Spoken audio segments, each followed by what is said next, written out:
you will hear more about in a second. And the first step of this is the webinar series that we have created that will be exploring innovations across different topics. As you could see in the slide, which has now disappeared for some reason, we have been talking about waste management. We've also talked about bio-based solutions. And now today we will be focusing on monitoring, detecting, and collecting technologies for pollution. So you'll be hearing very exciting ideas from people who are developing and applying solutions on the ground. And there will be chances later on to ask questions to the panelists, to share your thoughts and match make and connect. I don't know if there's an issue with the presentation because I don't see it on the screen now. But the idea is that we start with a bit of an icebreaker to warm up and get a bit of a glimpse of who's in the room.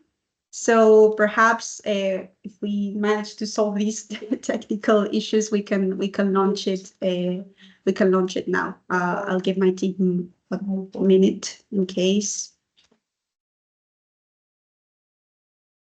Okay, the poll should be showing on your screens now. The poll is integrated directly in the Teams app, so no need to open any other platforms or look for phones or anything. It should appear here on your screens.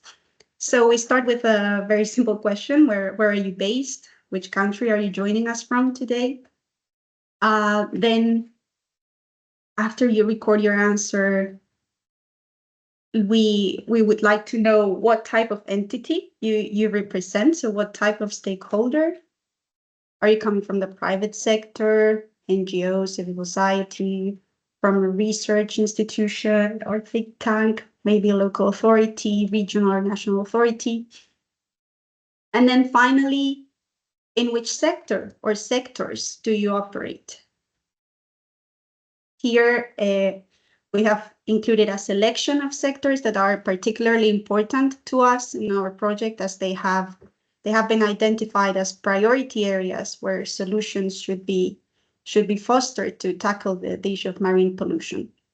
So this includes tourism, energy, aquaculture, fisheries, agriculture, solid waste management, wastewater treatment, maritime transport, ports, or why not others as well.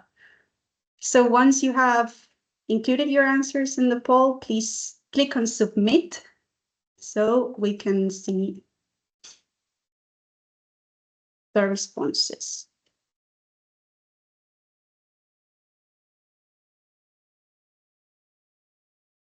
Okay, let's give some minutes for people to reply. I see already 15 replies. Spain is dominating the room again. This has been the trend throughout the webinar series. But we also see Italy, Greece, Turkey, then Catalonia in Spain. We also see Germany, which is very nice to also see people from outside our lighthouse area, because of course we want to promote cross-fertilization and collaboration across Europe.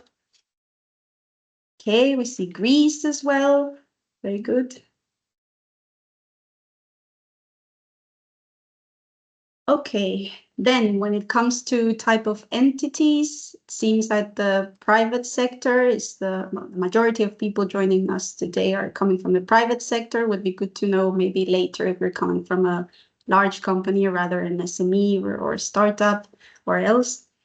We also see NGOs and civil society organizations. That's very nice. So research institutions and a few people joining us from the public sector. So local and national authorities as well. It's great. And finally, when it comes to the sectors, well, most people replied other. Maybe later on we can check where exactly you're operating, in which sectors, but we see a good distribution across different, as expected. Now we see aquaculture, fisheries, then also solid waste and wastewater treatment, and maritime transport and ports. Okay, very good. that was nice, and it's already shaping up to be a diverse session. So thanks a lot for sharing this information. Okay, so now I will take a couple of minutes, only just walking you through the agenda for today. We will be starting with a few opening remarks and a quick look at the EU mission to restore ocean and waters, to set the scene. Then we will give you a brief introduction to what the Blue Mission Med project is about, and particularly the support services behind it that we have designed for you. And after that, we will dive into the main core of today, the main focus, which is the presentation of smart solutions around monitoring, detection, and collection of pollution. We'll have a short coffee break midway through and then come back for the second round of pitching. For each round, we have invited 3 key experts from different organizations, mainly clusters across the Mediterranean, who will give feedback to the pitchers and pose a few questions. And later on, we'll open up a kind of marketplace session, as we called it, where solution providers and potential users may be able to exchange, to connect, and start a bit of a dialogue.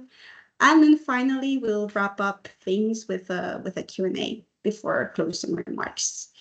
So we've got a packed agenda with some great speakers, as you see. But before we dive in, just a couple of quick housekeeping notes. If we can go to the next slide, please. Just keep your microphones muted so we can avoid any unexpected background noise throughout, please. We have set aside, as I just mentioned, some specific time for Q&A and interaction. So when we get there, please feel free to raise your virtual hand if you have something you'd like to ask or to share. You can also feel free to drop questions in the chat anytime. Our team will be keeping an eye on it, and we will make sure to bring them to the Q&A. Just so you know, important, the session is being recorded, and we will be sharing the recording afterward with participants, but also in our social networks in case you want to go back and catch anything you missed. And finally, if you run into any technical issues throughout the session, just send us a message in the chat or by email, and our support team will be here in standby and happy to help you. So, all right, let's get started. I hand it over now to our first speaker today, Loïc Blanchard from the European Commission, DG RTD. Please, Loïc, the floor is yours. Thank you very much, Irene. Hopefully you can hear me well. Yes, perfect. Excellent. Technology working today, great. So first of all, I'd like to thank again the Blue Mission Med team and for the invitation that was given to us. So, and for the participants, it's a real honor to be here. Usually, Commission does not come to project during the implementation of the project, but I want it to be, and that's the third third workshop, as you mentioned, Irene, and just to underline how important those support programs that the Blue Mission Med, but other CSA Lighthouse are putting in place to help the people with great ideas to help them develop their solutions, their applications to respond to our challenge. So Blue Mission Med and others are integrated in a broader scheme of things, if I can call it as it is, which is this, as you can see from the slide, is this mission Ocean and Waters that we started in 2021. So it's a new way, it's a new method, it's a new approach to research innovation that we are piloting, where we have divided into 3 objectives, 3 big objectives, decline or divided into smaller quantitative objective by 2030. We can go to the next slide, please. And this mission aims to reach those objectives by 2030 and into 3 different steps. So the first step was the mobilization and engagement with the different communities. And this is basically what has happened from 21 to 24, where we have set up for the different sea basin, 4 CSA. Today we are with the Blue Mission Med, but there are 3 other ones with the other sea basin. We have engaged and tried to mobilize the different communities through the mission charter. Maybe some of you are already a member of that charter.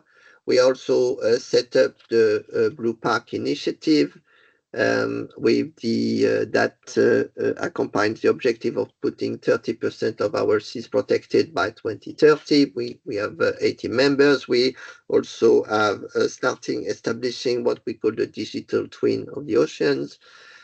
So things have been starting. We are currently in the support program of the Blue Mission Med today, is helping in phase 2 and 3, which is all how do we support you. So not only in big research project, but how we support you concretely in your work. So you have in the middle of the slides the different tools. I will not go far into detail. They can be found also online, but that's where we are. We can go maybe to the third slide. Which also, just to mention, we continue to support you. We had last week an information day on our work program 2025. You're welcome to see I think the recording online and the different calls we have been put into place. I also would like to draw your attention to some of the call we put in 2024 that the project will start during the summer, and some of them are particularly interesting for you, because there will be 4 what we call community-led development action, which are calls of 12.5 project of 12.5 million, but 10 million of those 10 million euro out of the 12 will be through cascading grant, where locally place-based innovation people could apply to get either through cascading funds 100,000 euro or up to 1 million if you also are regional and local authorities and want to develop your actions. We also have set up a technical assistance mechanism that will continue for the next 4 years. So a series of support programs in addition to the Blue Mission support program that we also hope to continue in the next phase of the development of the mission. So here to help you support your activity, and I'm looking forward to listen to some of the innovation. I won't be able to stay, unfortunately, but I trust the team behind to report to us and identify some of the key solutions to help address the big challenges of our seas, coast, and water. So with this, I'd like to thank you again for the invitation, and good luck to the applicants and the one who will be pitching and will be screened by the experts. So again, thank you very much and good luck. Thanks to you, Loic, for joining us and for drawing our attention to these very interesting opportunities ahead. So indeed, a very important information to our audience. So, okay, over now to Fedra Francocci from CNR, who is our coordinator in the Blue Mission Med project, and she will be explaining a little bit the support program behind this project. So, Fedra, please, the floor is yours. Thank you. Welcome and buongiorno to everyone. I would like, in this framework that Loic presented very in detail, and I think that our role and what we are building as a consortium is really to create this innovation ecosystem that is able to support all the stakeholders to reach the at least the objective 2 of the mission in this very first phase. So as you know, this is why we are highlighting the innovation related to prevention and elimination of pollution from the hydrosphere. So in this, with this aim in mind, we looked at all the innovation related to pollution, highlighting the technological part of innovation, but also the business model and the financial mechanism related to this innovation, but also to other area of interest, and any social innovation tools or governance practice already on place that could be useful to be transferred and scale up in other conditions. When I say other condition or levels, we address also, of course, the Mediterranean basin, but thanks to the hubs that are supporting the work, the implementation work of the project, we are active at the level of country and region. So this is why our aim is really to reach from the Mediterranean down, scaling to the territorial level, and the community are the core engine of this transition.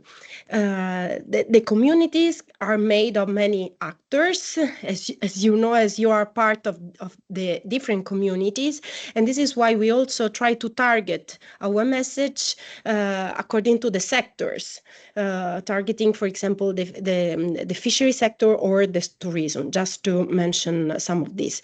And with this in mind, and if we can move to the next slide, we developed this support process, starting from the innovation and the tools related to the implementation of this innovation, and we created a path that would lead stakeholders to be empowered from the knowledge to the opportunities, according together with the capacity buildings that we are putting in place. Of course, our aim is to support you in concretize collaboration and partnership to deploy a solution at your scale. To the next slide, please. This is why, thanks to the leading role of Equities in this support exercise, we developed a methodology that would link the solution with the needs of the stakeholders. So the solution provider and the solution seekers are connected according to their needs, but also on benefits and concrete opportunity for the deployment. With this in mind, and I go to the next and final slide, we are really looking forward to see your empowerment and your progress in this towards this path that we are all together developed. Thanks a lot, Irene. And I don't know if Matteo, do you want to complement on this, or please, the floor is yours again. Thank you. Thanks a lot, Fedra. Yes, indeed, I hand it over to Matteo now, as we will be jumping straight into the main core of the session, which is the monitoring, detection, and collecting of pollution pitching session. So Matteo, please, I see your camera is off now. I don't know if he's having some sort of issue at the moment.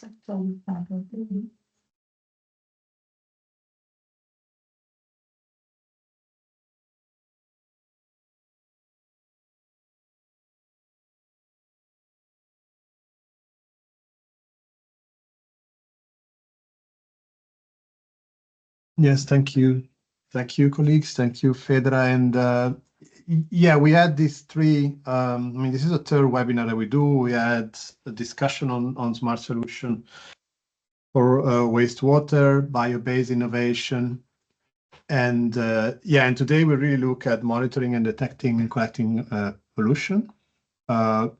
As you know, we have, as Blue Mission Med, we look through a different type of transformative innovations, and we look at different sectors.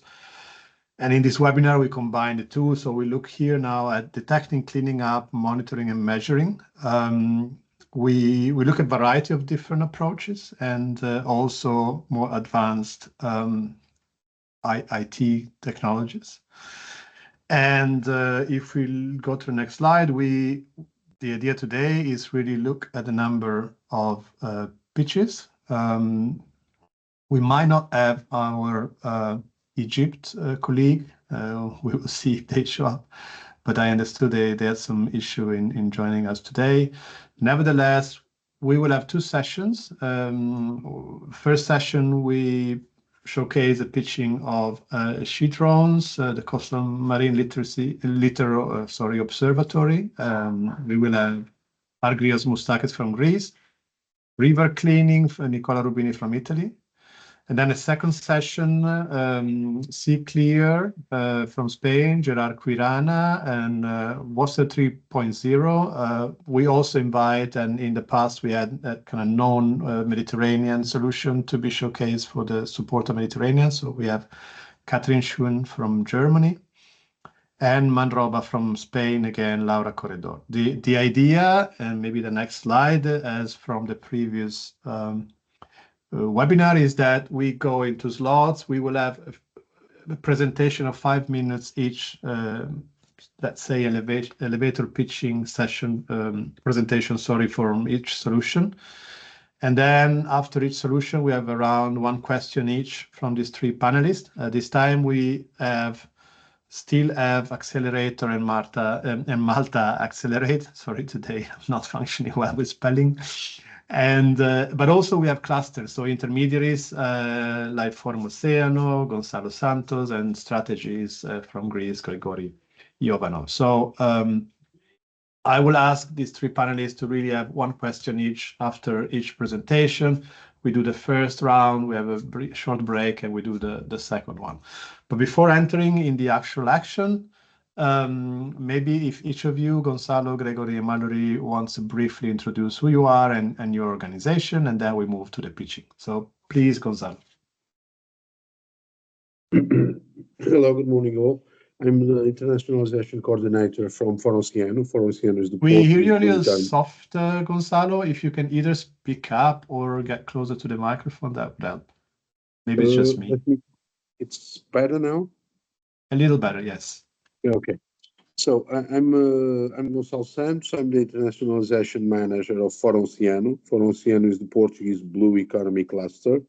It's a multi-sectorial cluster recognized by the government of Portugal as the national cluster.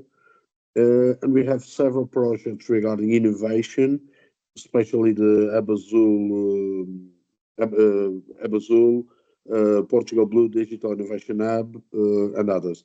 If you want to know a little bit more, I can share the website of Forum Oceano.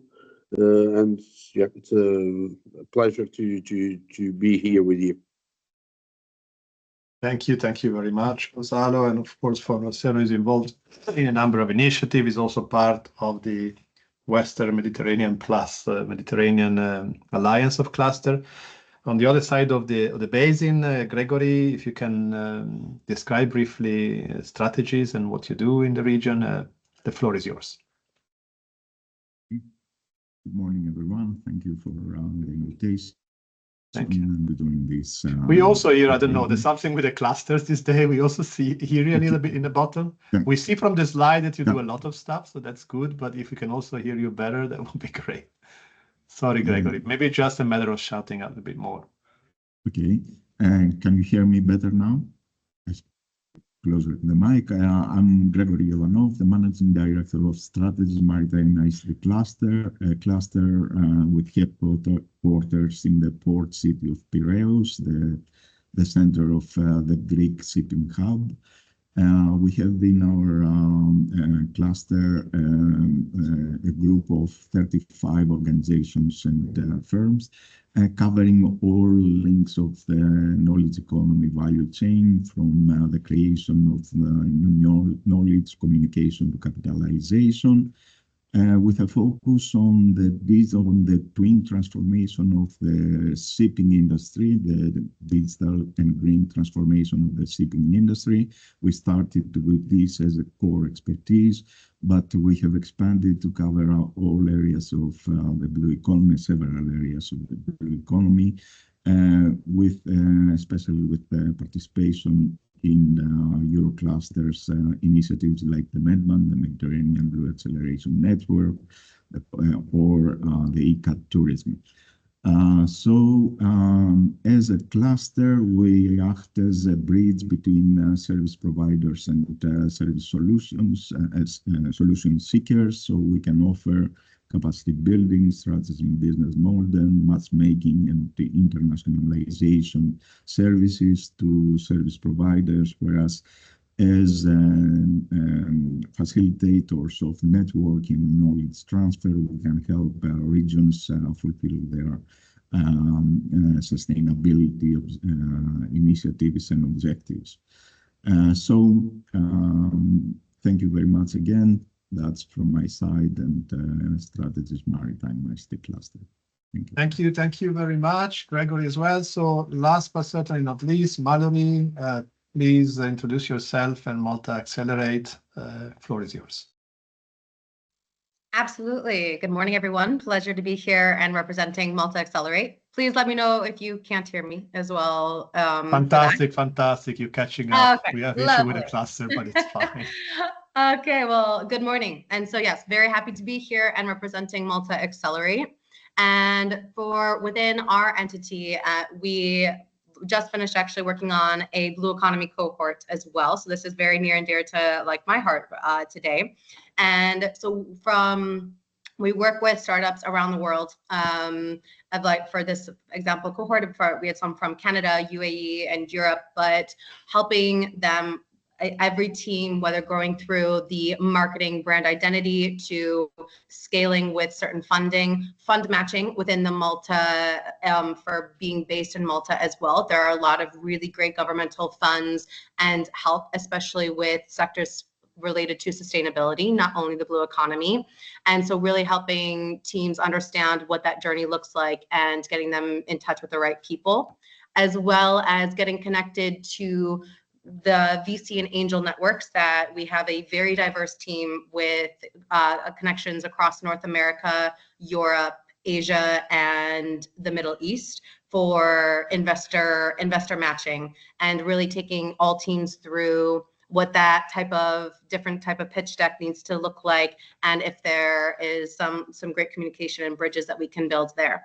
So we can take you from like A to Z, but very excited to hear everyone's pitches today and potentially where we can help and collaborate in the future. Thanks a lot, Mallory. And yeah, indeed, I mean, with all the challenges, we see the Mediterranean is really becoming an attraction for international global investment. We know that also some programs are now looking at expanding that, and that's also our ambition. So we really try to bring together the solution, the seekers, but also intermediaries like all of you. And we had good so far good connection with initiative from France, Italy, regional green initiatives, and so that will be part of our follow-up as well. So thank you, the three of you, for speaking up and joining today. But we get into the action right now. So we move to the pitching, which will not be me, but the next slide, I think, introduce some basic rules. But Irene already mentioned. Please, colleagues, stay within 5 minutes. We will have colleagues counting for us, and I would have to be rude if it gets too long, but I'm sure you will stay in fantastic timing. Really keep it short, essential, powerful, and clear. For us, this is also a way to start our support. So it's, as we say, it's not really the end, but just the beginning of a collaboration. We will have, at the end of a year, a fantastic bootcamp meeting and pitching in person, and a lot of events in Rimini, Emilia-Romagna, and Rimini at the Ecomondo event, but that will be discussed later on. So next slide, we start with the pitching. First round. So I think we start from Greece. She Drones. Argyrios, I think you should be around, please. Yes. Hello, show good morning. Your face. Fantastic. I still cannot see you, but I hear you. So floor is yours. 5 minutes rule, and then we have a round of questions from our nasty panelists. Can you see me now on my presentation? Yes, both of you. So you can put it in full screen and when we start. Yes, you can tell me when to start. Oh, well, the floor is yours. So as soon as you start, we start. So hello, everyone. My name is Argyrios Moustakas. I'm co-founder of Sidrons. Sidrons is a Greek startup company, a spin-off from the University of Aegean, that has created CMLO, Coastal Marine Litter Observatory. It's a tool that detects marine litter pollution in coastal zones using drones and AI. So the idea behind what we do is started in 2016 during the big refugee crisis in Lesbos Island in Greece, where we are based. and we had millions of marine litter in our coastal zone. So we're trying to find ways to show to the world how huge was the marine litter pollution. I will keep these two stats, and one of my favorites that says that by 2050, the plastics are going to be more than fish in the oceans in absolute weight. So as we understand, marine litter pollution has a huge environmental impact, a huge economic impact for local stakeholders, and it is found that also there is a huge health problem for people as plastics become smaller and smaller by degrading. And it was found by recent reports that people consume a lot of microplastics that are linked to heart attacks. So what we do is very simple. We collect images, aerial images from drones, from many commercial drones you can imagine. We upload them to our system, and what we have created, CMLO, it does automatic analysis using AI and creates maps that show exactly where are the marine litter in the coastal zone. And then the user can download these maps and see the hotspots of the pollution. So we want to find the hotspots of the marine litter pollution in order to focus the cleaning efforts. I have to mention that the smallest object that we can detect is a cap of a plastic bottle, which is a 0.5 centimeter accuracy per pixel. And also that our system can detect 7 different categories of litter, from plastics, wood, metal, cloth, etc. Here I have some quick examples. This is the end product of what we do on the left. This is the marine litter density maps. As you understand, as the color becomes dark red and more, it shows that there are more litter in the region. So you know exactly where to focus the cleaning efforts. In our system, it's like a GIS, let's say Google Maps of marine pollution. So you can have multiple beaches and try to highlight which is the most important one to clean. And also on the right image, you can see the exact position of the litter. Our system detects the exact position of the litter in the photos. And also with each different color spot, you can see the different type of litter. For example, in this one, the red ones are plastics. So CMLO, we believe it's the fastest method to detect marine litter pollution. Currently, the only other method is to go with a GPS stick one by one and try to measure these liters. So we believe that we are 10 times cheaper, and we have calculated that we are more than 225 times faster. As you can imagine, with a drone, you can have 1 kilometer per beach in 1 minute. So, and we are much more accurate. So as for our custom method, CMLO is a product. It has customers, and we have two price models. The one is if our customers collect the data for us, they pay 350 euros per kilometer, or if we go to their place and collect the data, do the analysis, which is 500 euros per kilometer. As for now, we have tested CMLO in five continents, more than 13 countries, from Greenland, Argentina, Europe, Ghana, Japan, Korea, etc. And we have detected more than 2.6 million of marine litters. In this slide, you can see our team, but I want to focus more on our awards. 2 weeks ago, we were awarded with a GeoSDG award, which is a very famous award in the blue domain. And also one of the most famous awards is the Cassini Maritime Prize USPA, which was €1 million. It was awarded to 3 startups by USPA in the European Union who had the best solutions for detecting marine litter pollution. Finally, I want just to close that what we're looking of is we look for a strategic partner in order to grow our solution and find more customers and become bigger. So that was my presentation. Thank you very much, and I'm open for questions. Thanks a lot, Argyros. Fantastic, on time, super interesting. So I guess our equally fantastic panelists, and I'm using a lot of adjectives today, can have question. Maybe we start from Mallory, and then we go to our male panelists, and then we go a bit back and forth so that you always have a chance to start the question. But Mallory, yeah, go ahead if you have any question to challenge our pitcher. Yes, well, first of all, thank you so much for the presentation. Very well done and very clear. And just curious on what are the logistical requirements when you think about scalability and that like kind of long-term growth partnership? I know you mentioned at the very end that you are looking for that kind of key partner, but what strategies specifically when you think about scaling and growth? So when we started, we started from a research team and we became a company, a startup. We're going to each bits one by one, trying to collect the images in order to grow our maps and our system. So the idea, our scale idea, is that we have created a flying protocol, which is very easy to use, and any pilot of UAV drone in the world can follow the instruction and collect the data for us. So the idea is that we want people to follow our instruction, collect the data for us, upload them in our system, which is they create an account, upload the data. It's very straightforward. So the idea for us to grow our solution technically is for other people flying for us. And business-wise, yes, we need a partner because our background is academic. We struggle in business, I will be honest with you. So yeah, we're trying to find business partners in order to become bigger. Yeah. Thanks a lot. Thanks a lot. Thank you very much. So Gregory, yeah, you're nearby in Greece to them. How do you see that? What's your question? Hi, Algiers. Thank you for your presentation and congratulations on all the awards that we have received. My question is, who is your main type of customer? Are these public agencies? And if so, have you experienced working with public agencies and the type of difficulties that these customers are posing?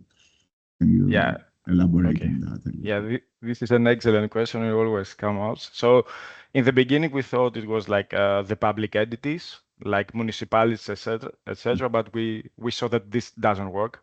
Otherwise, we wouldn't be here. So we try to focus in two things, in big NGOs, like Ocean Cleanup, Laskaridis Foundation in Greece. And the second strategy is to focus on companies, big corporate companies who want to do ESG actions, some social responsibility programs. And as we see that is a hot topic right now, we try to focus on them. But like our ultimate target, we want to be in the United Nations as a reference tool to, let's say, check countries that follow the EU rules on the UN SDGs, the SDG rules of having clean beaches, etc. So we want to be a reference tool to see that cleaning processes take place and that the countries, they're reporting the real numbers about the polluted beaches that they have. Yeah. Great, thank you, Giri. So we might meet in Nice at the UNEC event in early June. But Gonzalo, from your perspective, the other side of the sea basin, over the Atlantic, what's your question? Thank you for your presentation. Really great. My question is, I had the same question as Mallory. It was regarding the logistical parts or the logistical needs for the growth. But I think your answer was very nice. So my question, it will be simpler. Did you make any benchmark that shows that your solution is unique, or there is products that you saw that are more or less similar? And if there are, which are the difference between your solution and the others? So when we started, we saw that there were similar like research projects, okay, that were doing same things, but I believe we're the only ones. That's why it's our problem. We have to open the market. There is no market in detecting marine-related pollution. We're trying to build this one together with, we had a cooperation with the EIB, European Investment Bank, and PwC. We try to find projects to create the market. So there is not that much competition, but what it's our benefit, creating an AI today, an AI algorithm is not that hard. It's having the data. So we have a cooperation with a foundation in Greece. It's called Laskaridis Foundation. Have a huge ship, and they go to each Greek beach one by one, and they collect the litter. So they have some drones and collect some data for us from very remote beaches that you can go only by boat. So I believe that what we're years in front, let's say, ahead, like 1-2 years, is that we have this data. We have UAV data from remote areas, which you can you can access only by boats. So I believe that we believe that we have like the biggest data set probably from photos from marine litter worldwide. It's like more than 100,000 photos. So I believe it's the data we have trained our system with millions of marine litter. Okay, so it's data not only for Greece, but global data that you... Global data, yes, from 30 different countries with different beaches and different type of beaches. Okay. Thanks all. Then I mean we would pick from there and try to support also in the partnership, because other solutions also they might be compatible to what to do. I think I might jump into RiverCleaning and Nicola Rubini from Italy, unless colleagues wave at me if our Egyptian colleagues showing up. If not, as I understand, Nicola, if you're there. Here, okay. Thank you very much. I hear you, not see you. Yes, fantastic. So again, floor is yours. 5 minutes. We start clicking the time when you start your presentation. Okay, I'll try to share my screen. Let's see if I can go in presentation mode. Okay, what you're seeing, not the right thing, I think. We're not seeing it in presentation mode yet. Yes, so wait, just understand. Let's see if I do it like here. Okay. Not yet, I guess. It's well, if you can expand it a bit larger, the main screen. Otherwise, you can go ahead like that. We see it in a way. Okay. Well, unfortunately, it seems I'm not able to. That's fine. We can see. It's okay. We can see that. Don't worry. Go ahead. Thanks a lot. Perfect. Okay. Thank you very much, everyone. Both to the Blue Mission, my colleagues, and all the public for having us here. I'm Nicola. I'm the ESG and Business Development Manager for RiverCleaning. And what I want to present today is our solution, RiverCleaning Smart Barriers, which aim to position at the intersection actually between a collection and a monitoring solution. And I'm going to explain you why is that. So first of all, which kind of problem are we targeting? Well, I think pretty much most of us are familiar with the issue of plastic pollution, and most of that actually comes from rivers. So at a glance, the problem is that we dump a lot of waste into rivers every year. But if we go into more details, we also see that the majority of that litter is actually not going to the sea directly, but is circulating within our freshwater basins. And we are not able to keep track of that waste, actually. So what does it mean? It means that we need to identify a more localized approach and a way to monitor the positioning and the flow of the waste across not only at the river mouths, but also at the at a more localized waste in the river basins. The negative impact of plastic pollution, of course, everyone is kind of familiar with that, but it's both environmental, economic, and it's a matter of safety, because large concentration of debris also causes floods, damages power plants, and disrupts navigation. And that amounts to $3 billion globally, that's damage. So what are we proposing? Basically, our solution, which are an integration of barriers and sensors. Those barriers are modular and floating systems that can essentially guide passively the waste to a recovery point, and the barrier is also enhanced with automation. It means that we can control it from a PLC, from remote. It has environmental sensors embedded in it. It can register structural health of the system and can also detect dangerous objects. The benefit is that we do not need any connection with the power grid to supply that. It's self-sufficient. It's also autonomous 24/7. And as the University of Palermo detected, we can reach 97% of retention of waste. Of course, we identified that solution as ideal to support both the natural restoration law of the European Union and also the mission restore our ocean waters. What is the value proposition of our solution? Well, we like to think that we're kind of the only river barrier that combines passive debris capture with smart and connected technologies. The thing is, we can adapt it. I talked before about localization of technology systems. That's why we're going for custom systems for any river and canal, and equipping it with a series of sensors and smart automation that can render it very easy to control, very easy to use for potential end users. While other barriers lack this kind of, let's say, adaptability and scalability. We can target installations, a very wide range of installations from 15 meters to 100 meters. Currently, it's in the phase, let's say, of an early adoption. So we already started commercializing these systems, and we're looking towards a global expansion by licensing strategy. The team is led by a mechanical engineer, but we have various types of professionals on board, such as marketing, operations, and sustainability. Our clients, ideal clients, are both in the B2B and B2G market. So we're targeting hydropower operations and environmental technology firms that do environmental cleanups, basically. And on the B2G, as on the contrary, we target municipality and river basins authorities or environmental agencies. Currently, we are doing direct sales within EU, but for extra EU countries, we are setting up partnerships for looking for distributors. And that's our main strategy to reach the international market.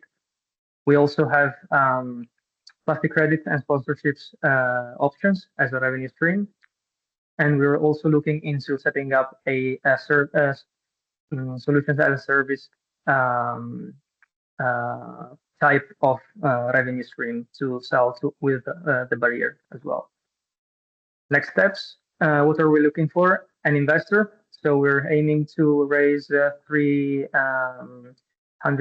in 2025 and 500K in 2026. What for? To fully develop our complementary technology, which is a waste selector, which will boost basically our waste to value streams and will give us the possibility not only to monitor, but also to separate in the water the waste that the barrier is collecting. So putting plastic with plastic, for example, organic with organic, and further, let's say, enhance circular loops locally. That was basically it. So I hope I stayed on time. And yeah, fantastic. Thanks a lot, Nicola. No, fantastic. Maybe we now start from Gonzalo, so you all have the chance to keep your question at least once. Please, Gonzalo, and then I will say Gregory and Mallory. So thank you, Nicola. Very good. Tell me just one thing. Where did you test the solution? In Italy, or there's where did you test it? In which kind of rivers? And so on. Thanks, Gonzalo. We tested it, as you said, in Italy primarily. So we currently have one running system operating in the north of Italy. We already concluded one project with a remediation authority, also in the north of Italy, near Venice, actually. One test in Milan, so to kind of test how the system was performing in a urban system. And we will soon have two more testing locations, one on the Po River, so just to see basically which kind of results we can expect from one of the largest river basins in Italy and Europe, and one in Albania. So that will be the first, let's say, European system outside of Italy, and soon one in Palermo. Sorry, I was forgetting the last one. Thank you. So please, Gregory. Yes, thank you, Nicola, for the presentation. My question is something unique about your technology, and how you can protect it? Do you have any patents on that? What makes someone not being able to copy that? Very good question. Thank you, Gregory. It's exactly as you said. When you do this type of, let's say, very physical and visible systems, and you're not talking about software, sometimes it's also a matter of protecting the solutions you envision. And that's why when the RiverCleaning project started, at the very first time, we also patented this technology. It all started with one international, one PCT patent in 20 in all Europe plus 21 countries outside of Europe.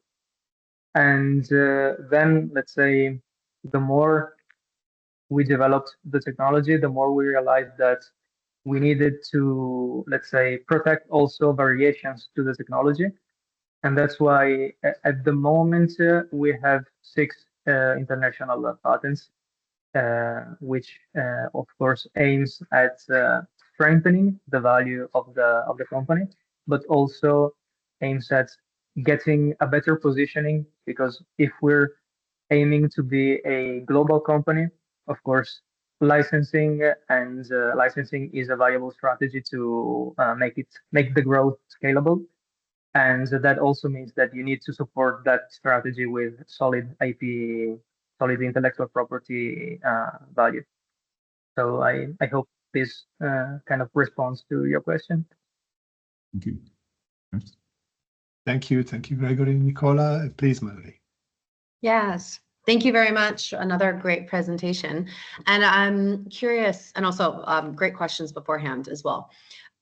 Are you solely focused on macroplastics? Have you looked into looking at microplastics or any other type of pollution, whether that would be like an oil spill or that's contaminating, or any other type of pollution in that respect? And also, have you assessed the impact on aquatic life? And what has that assessment brought to life on any type of movement of fish or aquatic life or organisms going through the barrier? Thank you, Mallory, for the questions. Both very interesting, great questions. The first one, which is a bit easier, is yes, we have targeted other kinds of pollution. Currently, let's say, technology we have as with the highest TRL, so the one we can already commercialize, is dedicated to macroplastics. So which it's these smart barriers I talked about. But we have another patent and another solution which is being prototyped between the end of this year and the first quarter of 2026, which is called RiverCleaning oil. As the name suggests, it's aimed at containing basically oil spills through the filtering principle. So basically, just imagine the barrier you have seen in the video, but instead of, let's say, mechanically stopping the waste and that's it, it will be connected to a sort of network of pipelines, and those pipelines would be sucking up the oils from the surface of water and putting it into a sort of tank, let's say. We're currently exploring, let's say, it's a bit premature, I think, because we still need to build a one-to-one scale prototype first and test it with universities. And then we're looking into collaboration with the Port Authority of Genoa, for example, and Taranto in Italy, to possibly see how the system performs in a port context, let's say.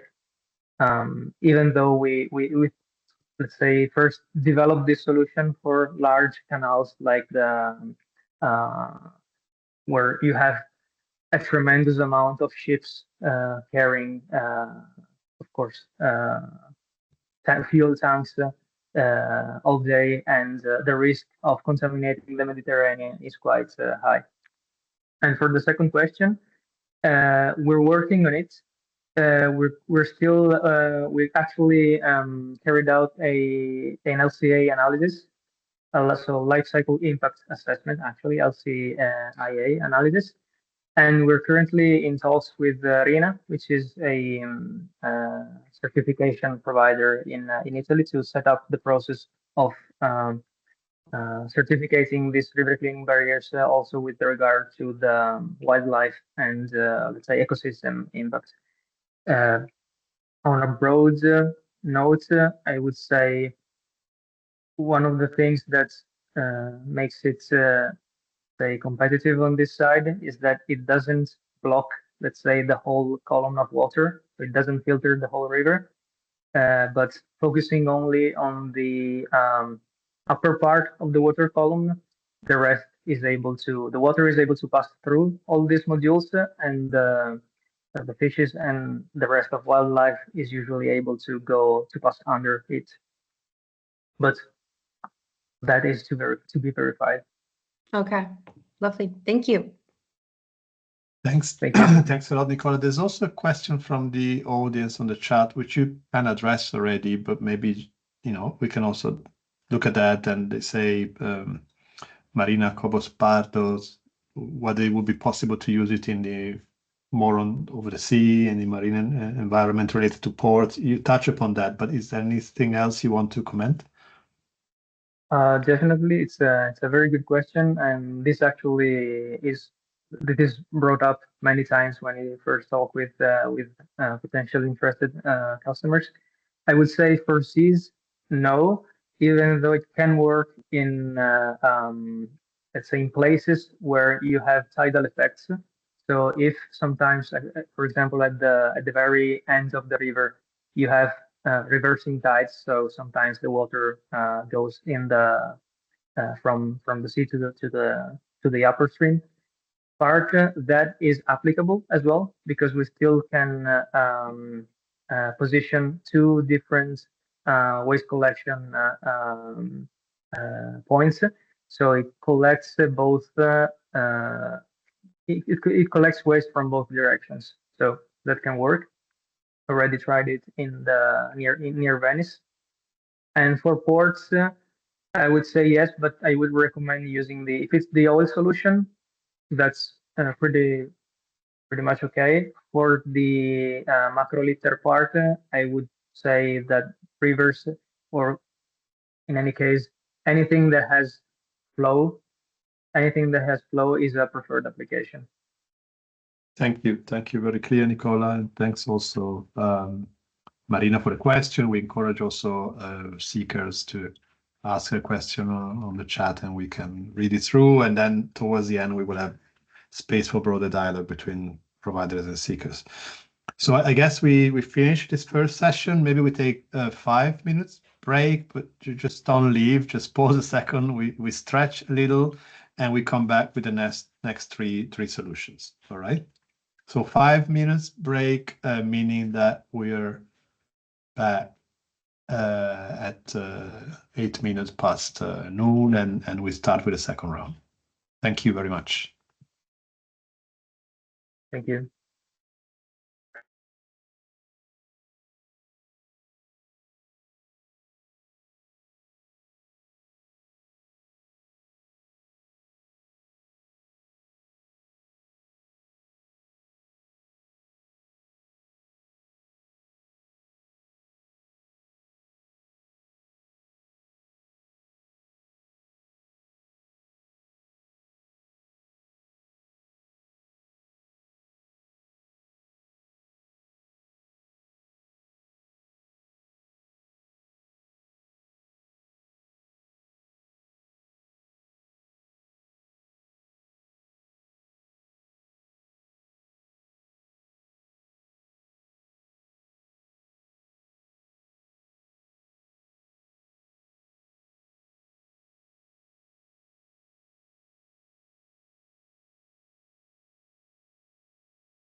Okay, thank you.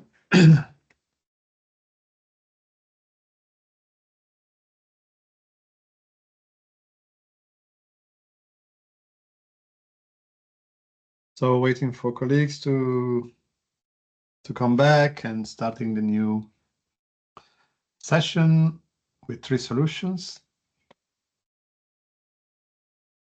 Okay, so we have CClear, Wasser 3.0, and Marnoba from Spain and Germany. If our panelists are all back and our picture are ready. I'm ready when you are. Okay, so yeah, Gerard, floor is yours. Please go ahead. I don't see Gregory and Mallory, but I assume they're around. Just yeah, okay, great. And let's see also for Mallory, fantastic. Yeah, sorry for that. Okay, please, Gerard. Okay, I don't know if you see my screen already. We see. Go ahead. Okay, let's go then. Okay, hello to everyone. I'm Gerard Ciurana, here to represent CClear 2, an EU-funded Horizon 2020 project. It's a collaboration between universities, private companies, NGOs, and research centers. It's focused on tackling marine litter in a new way. Okay, before we start, I would like you to close your eyes a second and picture marine litter. Okay, I'm pretty sure that you imagine plastic bags on water or on the sea banks or bottles on the beach. But I have to tell you, that's only 6% of the problem. 94% of the litter sinks on the seafloor, where it is invisible, unreachable, and far more damaging. This isn't just about dirty beaches or bottles everywhere. Nowadays, marine litter is a global crisis. It kills wildlife, harms ecosystem, and pollutes our food chain. Did you know that microplastics are found in seafood, salt, and even in our bodies already? And economically speaking, it hits tourism, fisheries, and even shifting safety. That's where the CClear 2 comes in. A team of autonomous robots working together to detect, identify, and collect marine litter, both from surface and seabed. What you can see on the screen is our full system. We have a Seahawk, a tethered drone that spots surface litter using RGB and multispectral cameras, transmitting geolocated information to the rest of the system. We have the CBs, 2 surface autonomous vessels navigating cooperatively, towing a net to collect floating waste. We have the Mini Sea Tortuga, a small underwater robot equipped with a side-scan sonar and magnetometer to precisely map the seafloor. The Sea Octo, a robotic grapple with 4 arms for picking up submerged debris. The Seacat, a central command vessel that coordinates the whole system, equipped with multi-beam echo sonder and USBL system to also perform seabed mapping and underwater localization of objects. And the Sea Dragon, a support boat transporting recovered litter back to shore. Finally, all the software. Software using neural networks that can detect and classify subsea litter in real time. This modular intelligence system is aimed to operate autonomously, minimizing human intervention, risk, and cost. CClear 2 is a complete solution for surface and seabed litter. It's built on technical innovation in robotics and control software, real-time AI vision-based identification and classification, aimed to be fully autonomous, operating continuously with high precision. It's cost-effective if compared to existing recovering methods. It also targets collections, optimizing precision and reducing environmental disruption. And it's unique. There is nothing in the market right now. As you can see, those are the few partners. I'm not going to name all of them, but we have 4 universities, a research center, a couple of private companies, and an NGO. And we have completed the lab and the field test of the individual components last year. And just last week, we ran the first integrated test in Hamburg, making promising steps towards a market-ready system by the end of 2026. Even if market is complex and fast-changing, the concerns about marine pollution is growing, and so is the demand for solutions. We see key B2B opportunities in port and harbors, protected marine areas, municipalities and tourism regions, and also the private industry, including oil and gas, offshore wind, and aquaculture. Our idea is to commercialize the whole system under a service contract, and our innovative individual components, like the C-Octo, to be sold individually, opening doors to a niche of application in OXO recovery, like not exploded bombs recovery, maritime and coastal surveillance, infrastructure inspection, and other markets not completely linked with marine litter. Now the system covers the full detection to retrieval cycle, and even if a client doesn't want the full system, they can benefit for individual parts, giving us multiple paths for commercialization. We will be running demos soon in Marsella, Dubrovnik, and Tarragona, and we would like as many people as possible to be part of those events, participate in our workshops, roundtables, and help us raise awareness of the problems and the existing solutions. You also can come just to see the robots in action. And also, we would like you to follow up on our social media and our website to stay updated. So that's the presentation of our project, and I hope that you like it. Thank you very much, Gerard. Very interesting infrastructure, really, and to the point presentation. So without much ado, I go back to Mallory for maybe the first question. Please, Mallory. Yes, thank you. And fantastic. It's very cool to see. I would love to see them in action. Like really great presentation, very exciting. Once collected, what is the process of processing the litter, sorting it, and have you thought about, do you already have partnerships in place on even circular economy of what to be doing with everything that's collected once it's brought to shore? To be completely honest, it's not the main focus on our project, but it's true that we are collaborating with Veolia, who is a partner of the consortium, and they are trying to solve those issues. But as I said, it's not the main focus. We are focusing on technology, okay, at this point, and then it also might depend on where we are using our systems. Okay. Thank you very much, Gerard, Mallory.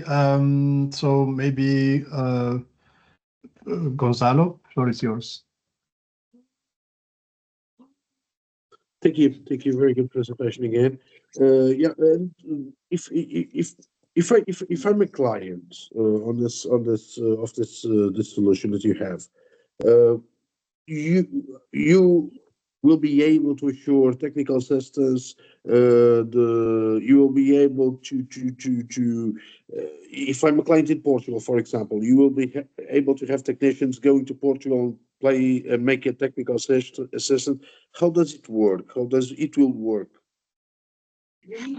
Like I said, the idea is that we will sell services for the whole system. That meaning having 2 technicians minimum. That's the goal. Even if we are working to that, the idea will be just to send the whole system and then have 2 technicians to operate it. Okay, that's for the whole system. Then, regarding if we are talking only about different parts of the system, like the subsystems, what we'll do is sell the subsystem and then have some technical demonstration, okay, to teach local technicians to operate the system that you have in both. That's our main idea right now. As any other ROV or robot that is being used so far. Thank you, Gerard. So Gregory, your question now. Yeah, thank you very much. Very impressive technology. One question is, how do you compete against the big guys in the marine pollution? That is, there are companies that specialize in marine pollution for years now, especially in the oil and gas.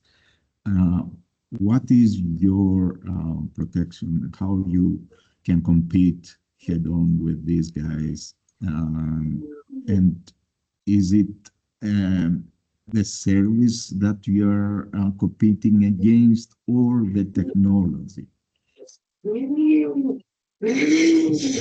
Well, I hear you really loud, but I think I got the question. I mean, we cannot compete with big companies or big vessels specialized, let's say, on surface marine litter collection. Okay, we have been doing a research, a market research on all different. I mean, we have different technologies, we have different targets. Okay, we are not the best on surface litter collection. Okay, we have to be a full system that does both. Individually, we are only strong on the grapple, okay, on the sea octo, because there is nothing in the market right now that can fix that. Okay, what we have done is we have linked different subsystems to work together, okay, that make us really different of what is existing right now. I just mentioned UXO removal. That's unexploded bombs removal. Okay, right now it's being doing by divers. Okay, even my company, we are a diving company in Spain, and we do that. Okay, in there we have a strong position because there is nothing that is doing this recovery automatically. Okay, being cheaper and safer. Okay, as a whole, we cannot pretend to compete against big companies, okay, or big initiative that has been on the market for years and are doing a great work in big patches in the oceans. Okay, our system cannot be on the open ocean for long. I mean, we have 8 hours, 10 hours autonomy, so that limits us our area of influence to coastal areas, okay, close to shore, and we don't aim to do that because that's not our main goal, neither our main target. Okay, we are just looking for clients that needs a complete solution for smaller areas, as said, ports, protected areas. Okay, that needs a bit more target collection. Okay, it's like, can I compete with a grapple of a huge oil and gas vessel that scatters everything that finds on the floor? No, but they don't really care about what they find. They just put the grapple on it, huge grapple, a lot of tones, and pull it up. Can they pick up a tire in a coral reef because the tire is just polluting the area? No, but we can do that. Okay, we have to focus on our main difference, on our main strength that have been identified, and that's why we are just kind of positive on that we might have our own niche on the market, and considering that there are different markets that we can target. Thanks, I hope Gerardo. that answers your questions. Very clear, and maybe there's also a question from our potential seekers, maybe Mehmet Bozdogan is the agency in Turkey, and he's asking whether that infrastructure only or mainly focus on pollution detection, or, for example, can be used for other purposes such as sampling of water for checking water quality and stuff like that, or do you have additional usages that you can foresee with that? Okay, as said, so far we're trying to develop the technology, but at the end of the day, like, the system is like a platform. Okay, you can add as many sensors as you want on the CCAT. Okay, you can add sensors on the ROB. Okay, and then once we have those sensors, it will be easier to use the system for other jobs, for other works. Okay, basically the main goal of the system is to work autonomously. Okay, we have like different robots. We have to make them speak the same language. Okay, let's make it clear. We have to make them understand each other. We have to make them operate on the same software to reduce the number of operators. And once there, we have the base, the support for anything else that can be installed inside. There are like hundreds of different sensors. Okay, even in Tarragona, in my city, there is a research group that already asked the same question. Can you adapt this to help us getting some water samples? Let's say if we do what we want to do, getting samples will be like easy. Okay.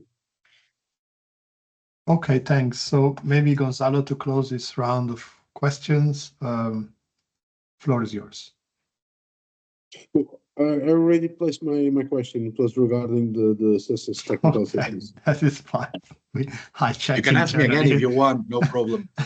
No, And we I can repeat the question now. I check internally. No, we that's all right. forgot. It was a great question, nevertheless. A bonus Okay, no, that's question. fine. Then I think we can move to the next solution. Water 3.0, Catherine from Germany, if you're there. Yes, I'm here. Thanks. So the floor is yours. Warm welcome from Germany. So my name is Dr. Katrin Schuhn. I'm the inventor, founder, and CEO of Wassersrio, and we develop and scale solutions for water without microplastics. And today I have the honor to present the standardized microplastic analytics using the fluorescent dyes.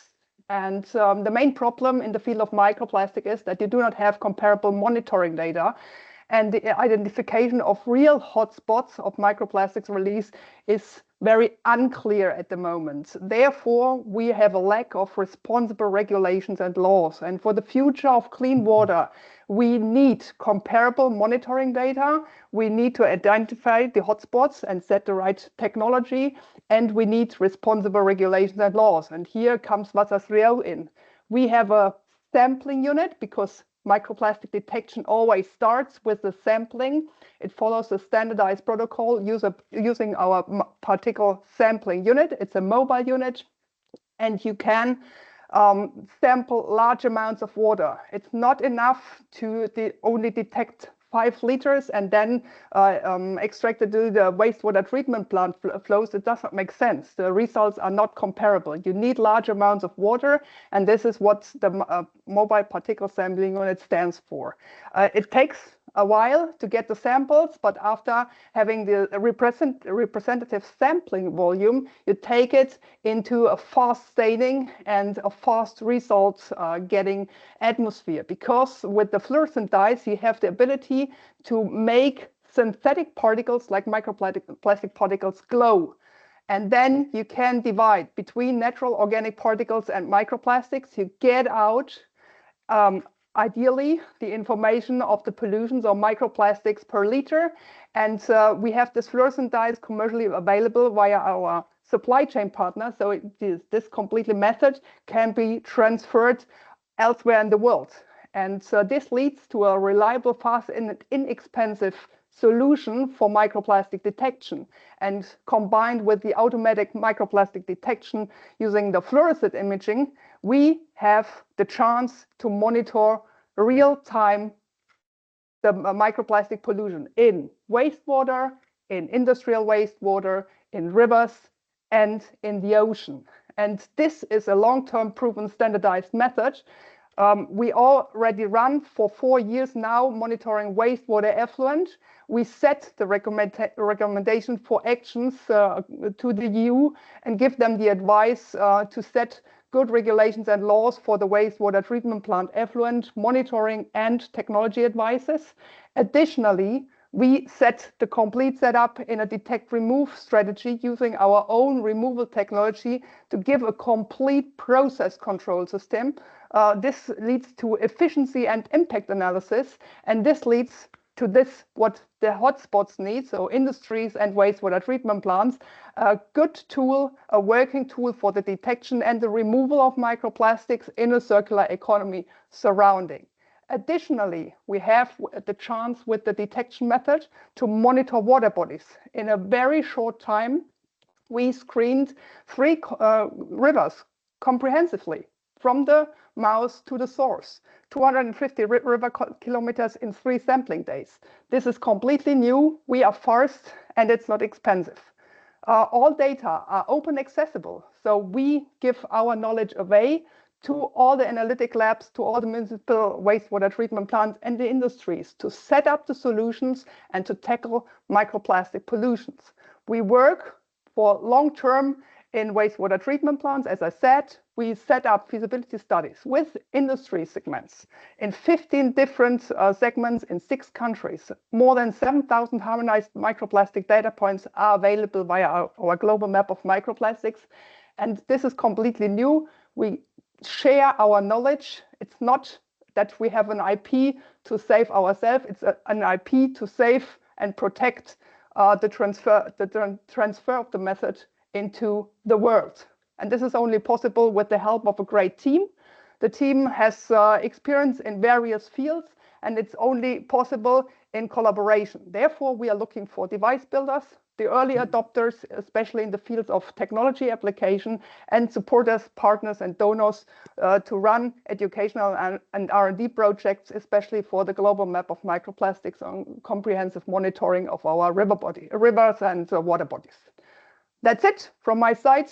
So this is a completely new approach for microplastic detection, and I'm here to answer your questions. Thanks a lot for your attention. Thank you. Thanks to you, Catherine. Also interesting approach in IP sharing in a way. And if I hear colleagues, we will have a completely fluorescent river and sea basin applying that. But no, fantastic. I mean, I think Gonzalo, I owe you one, right? So maybe you can start from this. And yes. Okay, Floor very is good, yours for a Catherine. question. Very good and very fast presentation, Catherine. Who will be your clients on this for this project, for this device? Sorry. For the devices, it's the wastewater treatment plant. So the wastewater treatment plant are looking for sensors. Analytics are very expensive, and with our method, it's not expensive. They can run their own analytics on microplastics and provide the data and set the correct actions, especially for the force cleaning stage plus. So when you look at micropollutants and microplastics. Thank you very much. Gregory, please. Yes, very impressive technology. Have you thought out a business model? What's your pricing model? How you sell your services based on volume or water, whatever? How do you proceed with that? To run a single analytics, this costs less than the competitors. For example, Raman spectroscopy or FTIR, they are usually more expensive than us. We only need the fluorescent microscope and the dye. And so this is the only thing you need, and this makes the complete method unique. You don't need stuff, you don't need laboratory and technician to run the method. It's very, very easily applicable.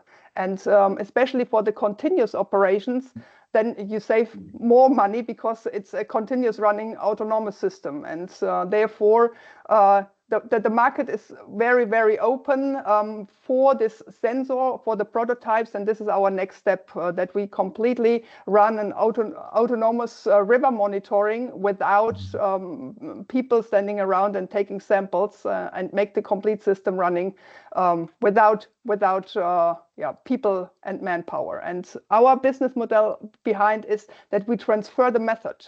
We really work on knowledge transfer, that we transfer the method to analytical labs, to the wastewater treatment plants, doing trainings, transferring the fluorescent staining method into their processes, and make sure that we get out comparable data.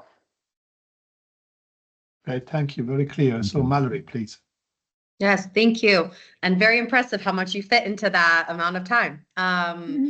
And so I'm curious, how have you protected the IP? Do you have any patents pending? And also, are there specific conditions where the efficacy is reduced, whether that would be seawater, municipal water, industrial? Is there a difference there? So what we have tested is all kind of waters, where we have microplastics, from washing machine to industries to wastewater treatment plant, effluent and seawater.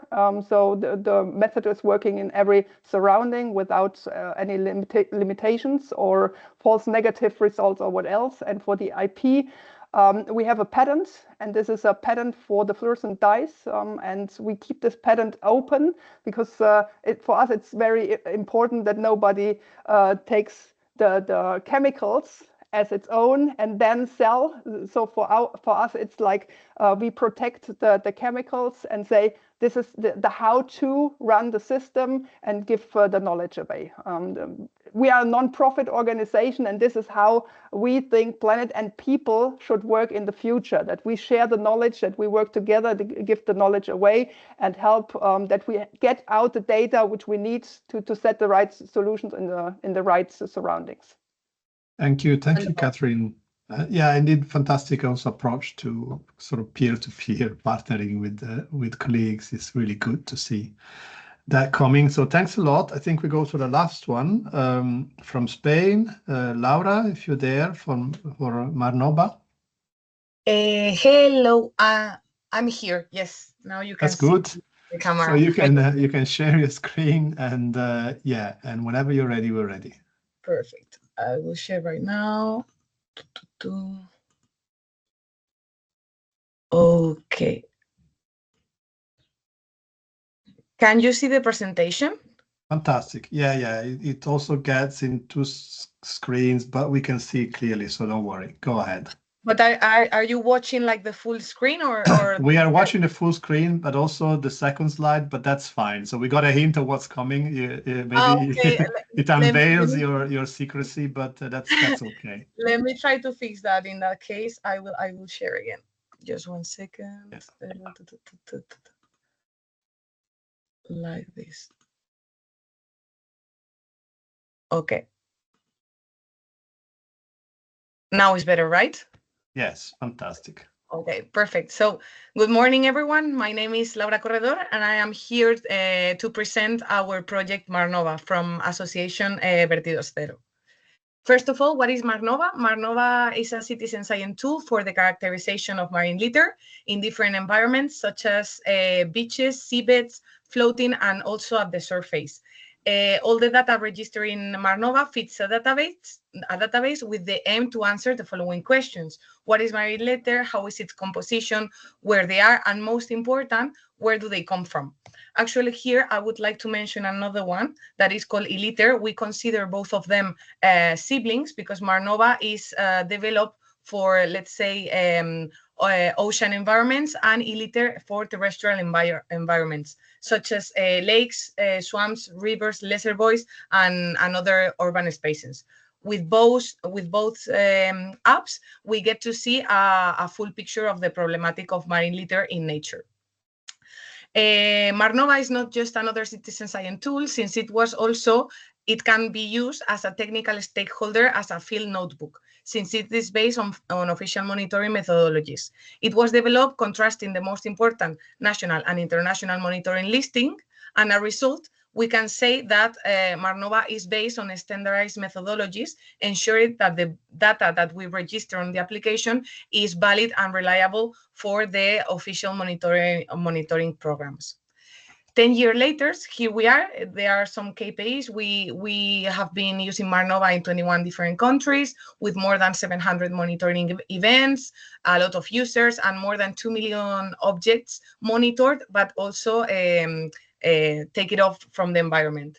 But the most valuable thing that Marnoba has done is a representative historical data series that we have been created through all the years. This data set can be seen in our interactive viewer that is public. It has public access through the web. And also the technical team behind Marnoba, we report all this data and all these analytics that we create yearly to different programs, counting on the national one from Spain, but also we work with international programs such as the program ProBlue from the World Bank and the European Environmental Agency. So we go from collecting this data from the environment to reporting it to the stakeholders in order to create new policies to solve the problematic. Because Marnoba is built upon official protocols and item listing, it acts as a complementary data source to those programs. A few years ago, actually, we conducted a correlation study comparing the historical data from the Spanish official monitoring program with the Marnoba, and the conclusion was very clear. Actually, it's published in Marine Pollution Bulletin. Citizen science data can be considered and complementary data for official monitoring programs and policy-making decisions. Right now, since we started, the road has been very rewarding and we have learned a lot, but we have also encountered some other problems from the early stages of data collection to the final steps of analysis and reporting. So as you may know, there are different official monitoring listings and protocols depending on the regional sea convention that your country is on. We have OSPAR, we have UNEP from the Mediterranean, we have the HELCOM from the Atlantic Sea. So switching between this system can be very complicated in the terms of data, because often it leads to grouping the data and losing some details. So since there are different reporting formats, right now we are trying to develop new technologies such as artificial intelligence to meet all these requirements. We are now working with these tools that can make the data collection easier for volunteers and from scientific and technicians stakeholders through more automated processes such as photos or using voice, or than filling the forms manually as we were doing before. And we are also creating algorithms that can automatically and consistently analyze the data, finding trends and generating reports in all the different required formats that they are right now currently being worked internationally. So in this way, we hope to make better and more efficient use of the data we collect. And we encourage your different solutions, very interested that we have been hearing during this presentation, to have a look at our APP, because actually, since you are working in these magnificent removal solutions, maybe it will be really interesting if we can keep track of what you guys are taking out from our oceans and ocean environments, and Marnoba can serve as a field node, let's say.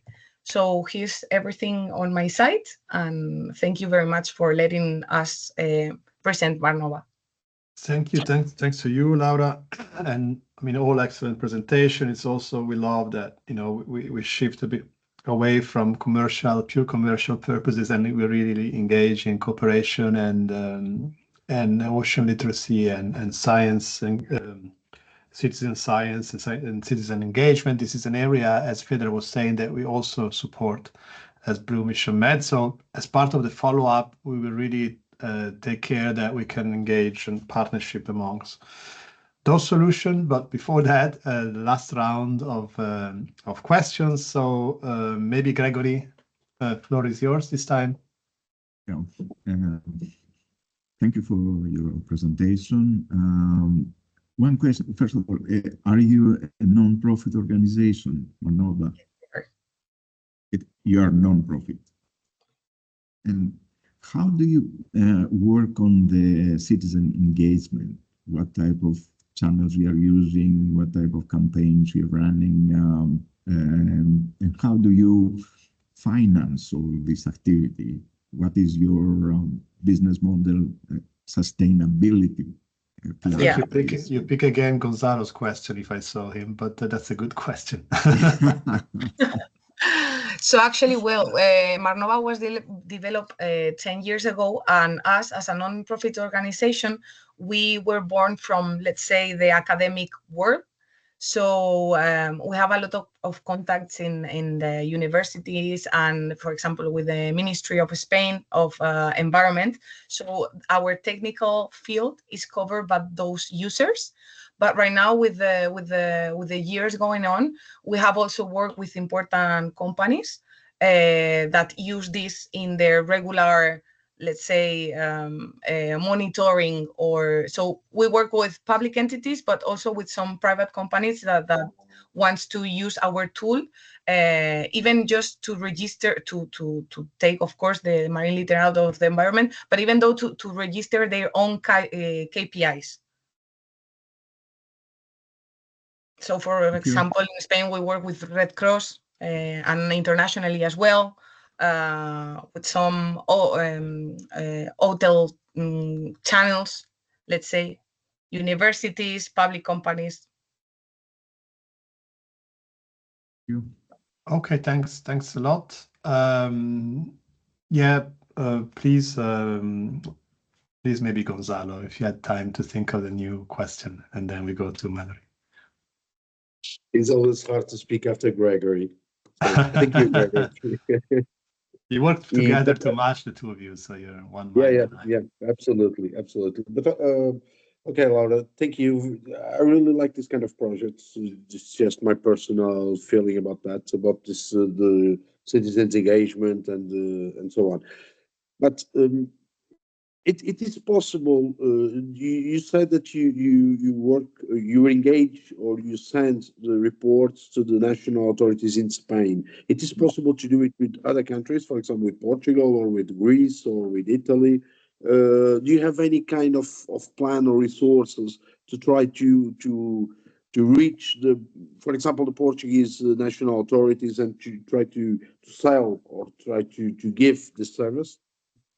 That's the point. Right now, for example, we're working closely with the UNEP map for the Mediterranean regional sea, and we have also some relationship with other international conventions.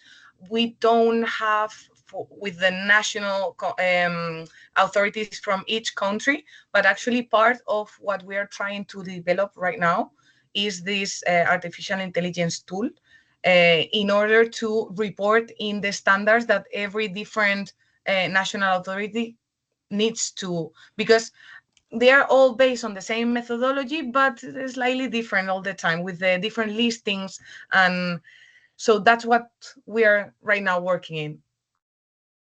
Thank you both. So we can now close as we open with Mallory. A question for you, Mallory, from you. Yes. Well, thank you again. And honestly, even like some of your further explanations have even gone through my questions of partnerships that you've gone through. Are you looking at tech enhancements, which you just mentioned, AI and everything in that regard? But I'm curious on how do you ensure the quality and reliability of the data, kind of also in a like tech enhancement? And are you then just being an NGO and just hearing kind of the mission and vision of the company, are there any types of educational programs that you're looking or are looking to either partner with to create or are creating on just that baseline understanding of marine litter issues and the data collection and the impact of some of the partnerships you're already working on? Yeah. So even though if we work with another NGOs or association that does this kind of volunteering projects on marine litter cleanups, let's say, or even though if we work with companies or with public entities or with universities that wants to use Marnoba, we always offer for free, of course, let's say, a formation on how to register the data on the application and how to follow the official monitoring from the joint list, from the gGmbH from Europe. So in this situation, we try to make sure from the beginning that everyone that uses the application follows the standards. Of course, you cannot control everyone because as you have seen the numbers, we have quite a lot of users. But in these stages, in the past, we have been doing the revision, the quality check manually, let's say. We have some standards in which, the standard for beaches, for example, is doing it in 100 meters long, the monitoring. So we have some standards and we standardize everything to one even when it's possible, to 100 meters. That's why it's very important. It's not only characterization of marine litter. We also have the coordinates, the geoposition. We also have the transect. So it's well standardized. And the control until now, the quality check, we have done it manually. That's why right now we are trying to develop another tools to have it more automatized. Great, thank you. Thank you very much, Laura, but also Mallory, Gonzalo, and Gregory. So, yeah, very interesting exchanges, and we will certainly build on that for our cooperation. Before going to this opening up session of dialogue, if you have any additional questions or exchanges between solutions, maybe, and in case there's any question from the audience, please type it in a chat. So maybe a final round of consideration, thought, reflection, even suggestions to us from our panelists, given all that you've heard and asked. If you don't mind, so Mallory, what do you think and what do you suggest us, and do you have any comments? Oh, sorry, for like everyone in general, can you just? Oh, yeah. Just an overall understanding of what happened and what you suggest as follow up or any comments you might have for us or the solutions.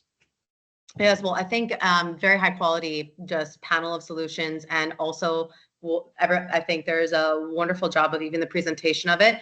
It's one thing, it's great to have a great idea, but if you can't communicate it and get the right people on board and the right impact and present it, that is one of the you can only go so far. So I really think that, I mean, there's always room to grow there. So I really encourage for that type of growth and scalability to make those partners you to really focus on how are you presenting in the simplest way possible who you are and what your impact is, and that's maybe a bit different when you're working with investors or partnerships, whether it's another NGO. So just kind of really making sure you're focusing on that. And I think there's a lot of room and opportunity from like the partnerships and collaborations with other entities, whether that's if you're not focusing on what's happening with the waste and that type of research or the filtering afterwards, that should be part of your model at some point. Of course, you have to start step by step, but really coming up with a very circular model, you are going to create a better impact, but you are going to open yourself up for more funding, more traction with VCs and investors, because you're having a very full-sized and full encircled like solution there. So I always would recommend, and some of you already have that in mind, but I think there's always room to make that impact even bigger, and just be very open to those types of opportunities and potential collaborations that you may not think was your niche in the very beginning. Yeah, thanks, Mallory. Well, indeed, I mean, we structure our webinar in different element of the broader value chain, if you wish. So we look at monitoring, collection, and transformation. So certainly part of our support would also consist in helping, if they are interested in this solution, to partner together. Yeah, Gregory, some views of recommendations, anything from your side? I second Mallory's opinions about the quality of presentations and the depth and the soundness of the technological solutions that we have been exposed to, we have been hearing about. So impressive work by all teams, I would say.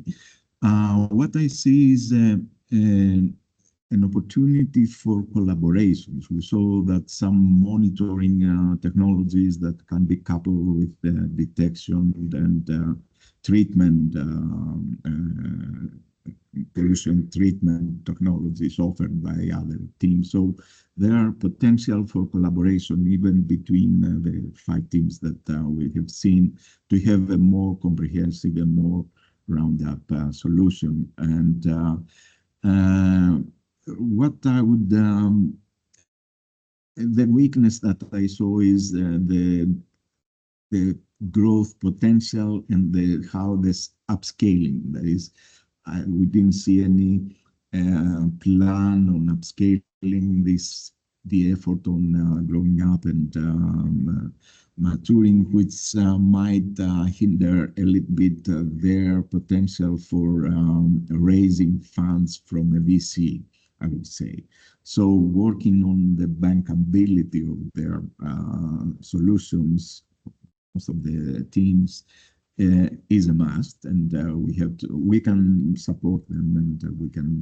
That's probably part of this community building. We can support the teams to have a better scale-up model and business model overall. That's from my side. That's thanks a lot, Gregory. And yeah, certainly we take this suggestion and opening for cooperation. We will certainly work together throughout the year and try maybe to help you also when we have a solution that you might be interested in. And yeah, Gonzalo, maybe what do you think? Thank you. I think we can save the world, or at least the training, with all these 5 solutions. I think I really believe that I assist to several of this pitches, and I think this one was one of the best I assisted, because all the solutions are good, all the proposals were good, and I think it's very good to see that. What I see here is there is some cooperation opportunities that were achieved. For example, there one or two solutions are cooperations between different countries, different entities, different European countries, regions, and so on. This is really important. What I see here is that in some of the presentations, it's a little bit. I'm not really convinced about the business model or the evolution of the business model or so on. So I think this is a part that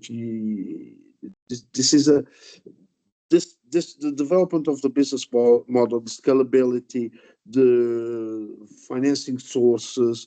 It's something that some of the projects presented here have to work a little bit. But in my opinion, this pitch was really amazing. Thank you all. Thanks to you. Of course, that wouldn't be possible without your great question and engagement of the three of you. And of course, I share the compliment with the solution. Maybe let me also compliment our internal team, which is because this is the last round. So Irene, Marta, and Andrea, that has been working a lot on that, and also Marilu, because we also provide through her some feedback to the pitcher. So that was a starting point, but already quite an engagement for all of us. So that's great. And yes, we take also the encouragement of looking further on business model partnership. And although indeed here we look at the, as you say, the saving planet bit, which is often underestimated, which per se is quite an achievement. But yeah, if they can be further commercially sustainable, of course, that's great. And then also we engage with solution seekers. We had quite a few in our community, but that's part of the discussion that we have in the next round. So thanks a lot again. Big silent applause, not to disturb much, to Mallory, Gonzalo, and Gregory. And yeah, so maybe I leave the floor back to Irene and we go to the last round of this webinar. Thank you very much. All right, thanks a lot, Matteo, and to everyone. I'd also like to join the applause, the silent applause, and thank you all the speakers for your very inspiring pitches, really, and to our panelists, Gonzalo, Gregory, Mallory, you have been great, and this feedback that you provided to our pitchers is in itself a super helpful tool for them, and will prepare you for addressing investors and other intermediary parties in the future. So it's already a very good piloting exercise. So now we wanted to shift to what we're calling here the marketplace. This is where we aim to ensure interaction with the audience and in between the solutions as well. We've heard some great pitches, as we said, and we wanted to provide a sort of platform or a space to bring together the solution providers on the one hand with potential customers, partners, or implementers, possible implementers of the solutions that were presented today. And that means you, the audience. So we propose starting this with a very quick poll again, just to warm up a little bit the discussion, break the ice again, and see where you stand in terms of applying or scaling the solutions that you've heard about. Okay, it should appear in your screens now. The idea with these questions is really to warm up for further exchange and interaction. Now, we wanted to scope a little bit your interest on the solutions that you've heard about. First of all, in terms of relevance to our challenge that was presented by Loic at the very beginning, which is, as you know, in our Mediterranean lighthouse area, our main key challenge under the mission is to prevent and eliminate pollution of our oceans, seas, and waters. You've heard all of these solutions.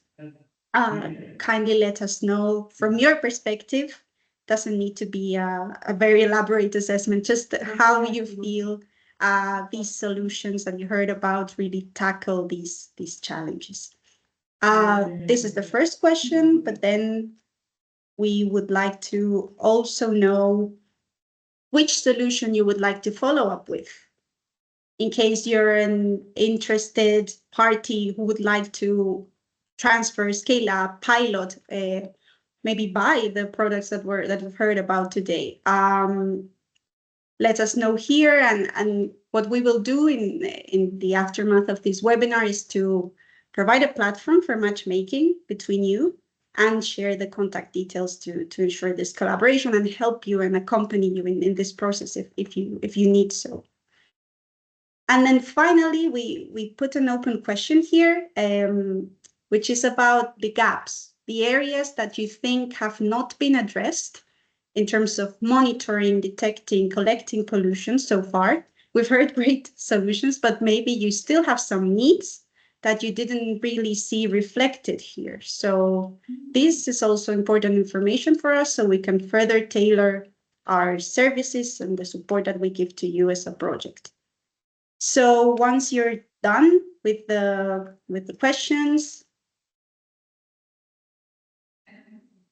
then click on submit, please.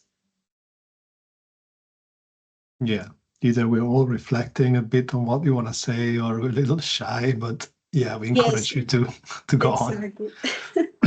We see 5 responses so far. But as said, this is okay. So just as a warm-up, and it's also more internal information that we can gather, we can pick up, we can analyze later and get you in contact with the people that you'd like to follow up with.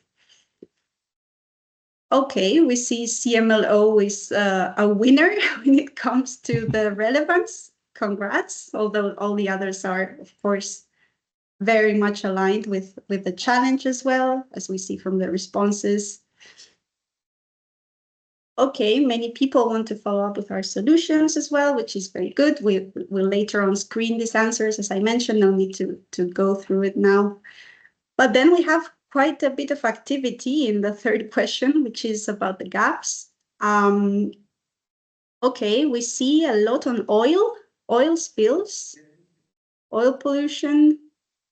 Okay, this is something that we will take note about for the future, for sure. Algae as well. Okay, wastewater, indeed. If any of you want to further elaborate on this, maybe we can create some space later on. First of all, and I will now give the floor back to my colleague Matteo. I think we have a couple of interventions lined up for now, no? Yeah, but indeed, feel free maybe to write as you did on the chat if you have any comments or suggestion, because the idea again is that we will certainly support a solution both in maybe challenging and improving business model, try maybe to improve the presentation, but that was quite excellent so far, and indeed creating partnership both with other providers in the value chain as suggested by colleagues, but also with seekers. But yeah, I see Gerard, you've raised your hand, so yeah, please go ahead. Oh, I'm sorry. I think it was a mistake, but I take the advantage of the floor just to say that this is really interesting because there is a lot of projects that we are engaged and involved on this marine litter problem, and it's so nice to see how we are all working. Okay, so that will be it. I mean, it's a very interesting webinar, and I'm pretty sure that we can just work together, like lead by you, okay, and open to any kind of need or assistance that any other partner might need. That was my point. No, fantastic, and also confirms that mistakes are good in life. So it was good to hear from you. And like one of the things we will then launch at the end of this, and that's also why we want to call it. We discussed and in the end we call it community kind of building, because this is really what we want to do. I mean, of course, we want to help solution scaling up, but there's a lot of potential and room in what we will do to create greater connection and strengthen the community. We will activate soon, and I think you will be all notified as attendees of these 3 webinars, and also those people that were contacting us. We will activate this kind of matchmaking platform that would also allow people and organization and solution providers and seekers to get connected online, and we will do follow-up events. So what we wanted to do here, before really leaving the floor to you, if you want to further raise your hand or comment in the chat, so see a little bit how solutions can evolve and cooperation works. And there are two things. One is opportunity of inter-regional cooperation. There are initiatives and tools that go on, and we will briefly ask the responsible for a smart specialization partnership on propulsion system, innovative propulsion system, to explain a little bit their experience and how that work and what they plan to do as an example of how regional territories and solutions can cooperate. It's a slightly different area, but it could be interesting as a lesson and something to build. And also we ask some colleagues from development agencies to explain maybe how they saw this solution and how they feel about those, and maybe their concern, challenges, opportunities in cooperating with solution providers. So Mario Dogliani and should be there, and also okay, great. So maybe we start from you, and then okay, I check if Mehmet Mostogan is also there. So yeah, please, Mario, yes. if you want to. No, please check, and then I go ahead.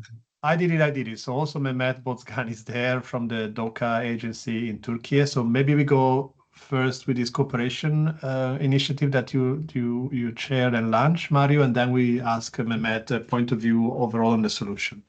So please, floor is yours. I try to share the presentation. Yeah, please. Try to share a presentation. Let's see. Colleagues, if you can give access. Can you see it? Yeah. Something is coming, so yes. You see it? Yeah. If you put it full screen, it's perfect. Okay, I just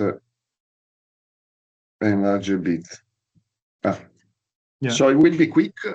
And first of all, I am Mario Dogliani, the president of SDG4Med, an NGO, by the way, partner of Blue Mission Med. But here I speak as the region Liguria, the regional government of Liguria in Italy, that is the leading partner of this. And by the way, in this initiative, there is Forum Oceano is one of the colleagues with whom I share the secretariat. In fact, I'm speaking on behalf of Regione Liguria because I am mandated by Regione Liguria to be the secretariat of this initiative. So to cut it short,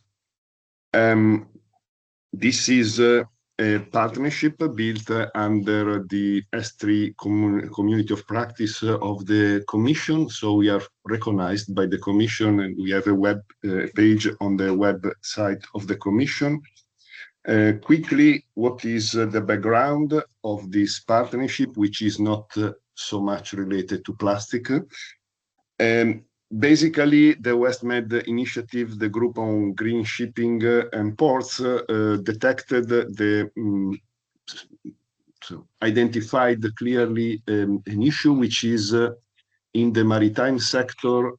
We are going toward so-called alternative fuels. They are many. We are not yet sure which will be. However, shipyards, ship repair and shipbuilding shall be made as soon as possible, shall be ready to fill the needs of, for instance, retrofitting ships the moment certain type of fuel will be available, or building ships with certain type of propulsion system which use a certain type of fuel or combination of.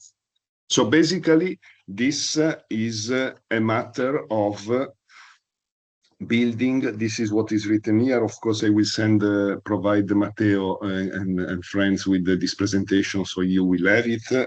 This is the background of this initiative, which is to make it as fast as possible, this development whenever it will be needed. I remind that we are still not at the moment with the fuel ready in ports and so forth. Alternative fuels is an evolving system. Anyway, to make this the shipbuilding, ship repair, etc., ready to fill the needs, it is really a matter of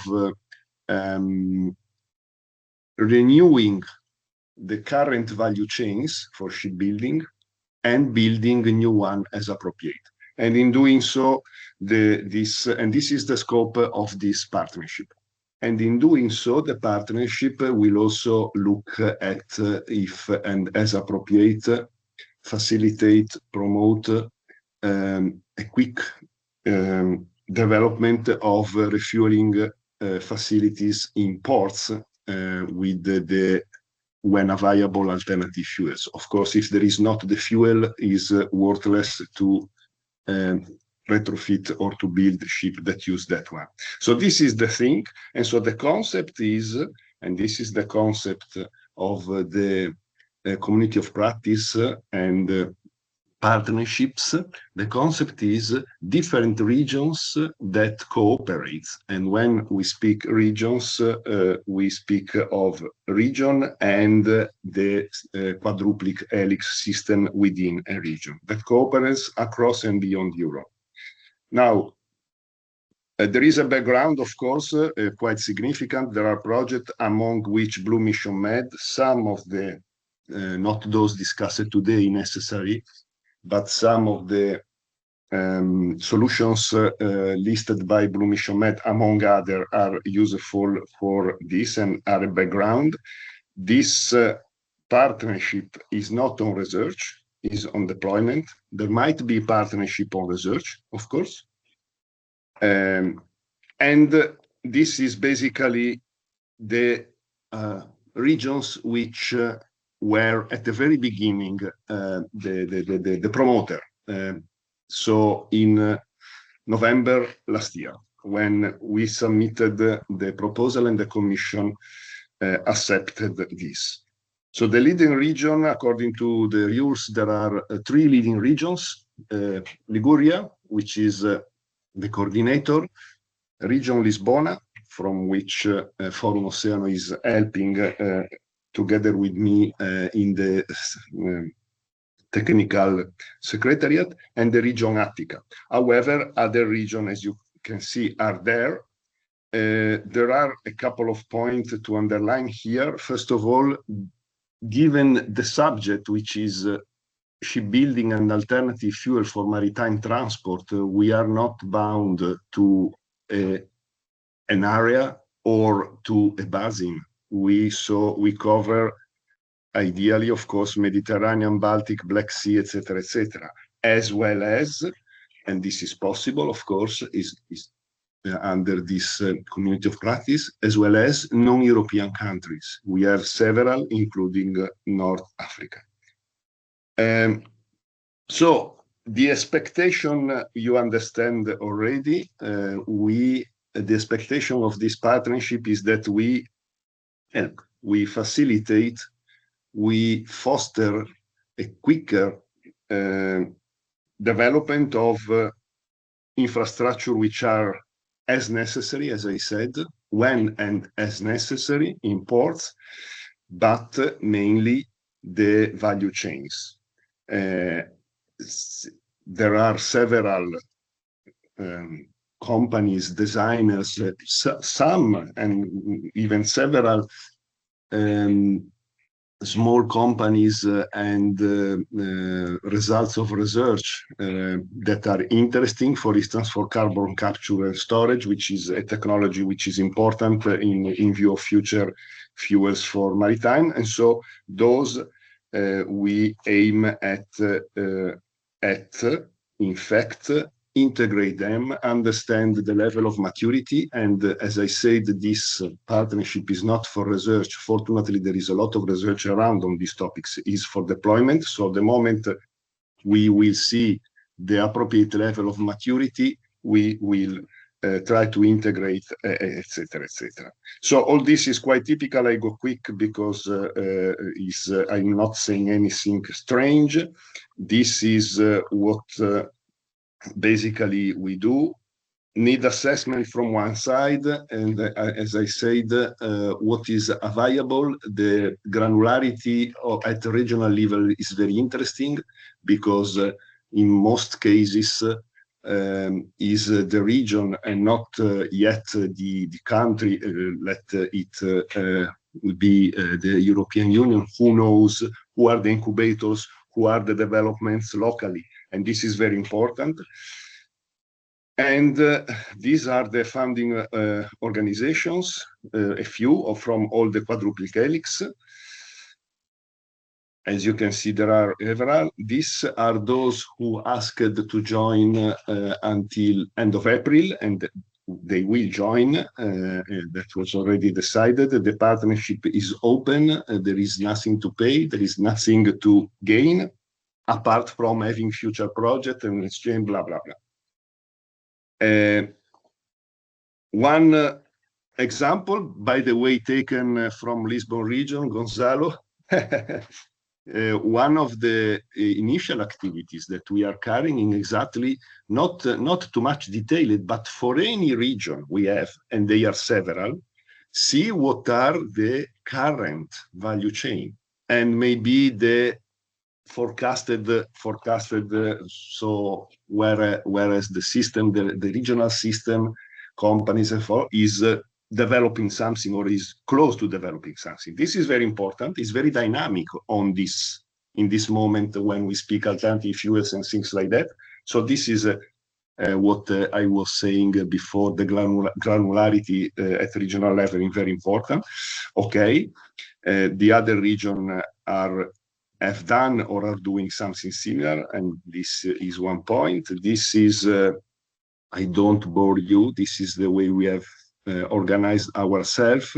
The technical support team and technical secretariat, as I said, is done by SDG4Med, myself, my small NGO, Forum Oceano, and the National Technical University of Athens, but the responsibility is among the three regions. And of course, depending that are particularly active as a function of their geographical location.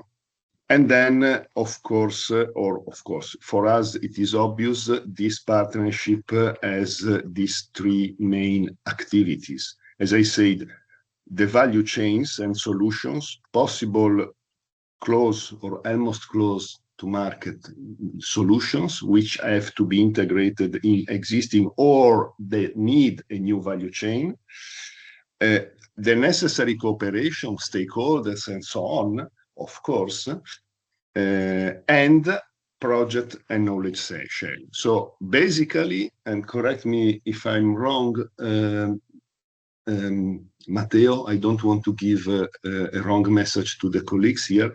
The partnerships which are built under the community of practice of the Commission are basically aggregation among regions that are based on the fact that in those regions and in their triannual plans, smart specialization plans, the topic covered are foreseen and aiming at doing something. In our case, aiming at developing, and so aiming at also finding the money to develop those, depending on the maturity. So we targeted already some funding. By the way, in one of these we submitted, and we are now in the reserve list, so good. Typical funding for deployment project, but in the near future, probably a couple of years from now, I expect we will also promote something with the European Investment Bank and things like that, depending on the scale, on the volume and the type of maturity and of needs. We are targeting, in fact, traditional, let's say, programs, life or whatever, but also banks like European Investment Bank and so forth. This is that.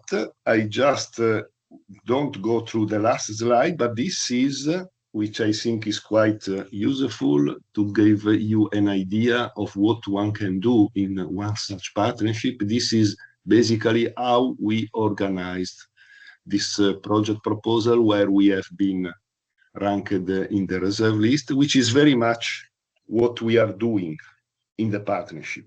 So from one side, prepare everything, inventories, etc., etc. From the other side, selecting some value chain, those who are near reaching, and developing them. That's it. Probably I've been too long. Thank you. One comment. No, perfect. This is very interesting instrument. Okay. Really. So probably most of what I heard here, even if I am far from being expert on plastic, would benefit from something like that. And I close it. Thank you very much, Mario, and all. Yeah, indeed. I mean, the topic you address is very important, and greening and shifting towards sustainable fueling. It's an important topic per se. I mean, that's not the relevant part for us in this context. Although, I mean, we heard about oil spill, and obviously, if you move away from oil, you also move away from spills. But the important element for us here is the end of a presentation where you just said that, you know, regions interested in cooperation and regions that they have in their smart specialization strategies, which is the basis for cohesion policy in Europe, as we all know.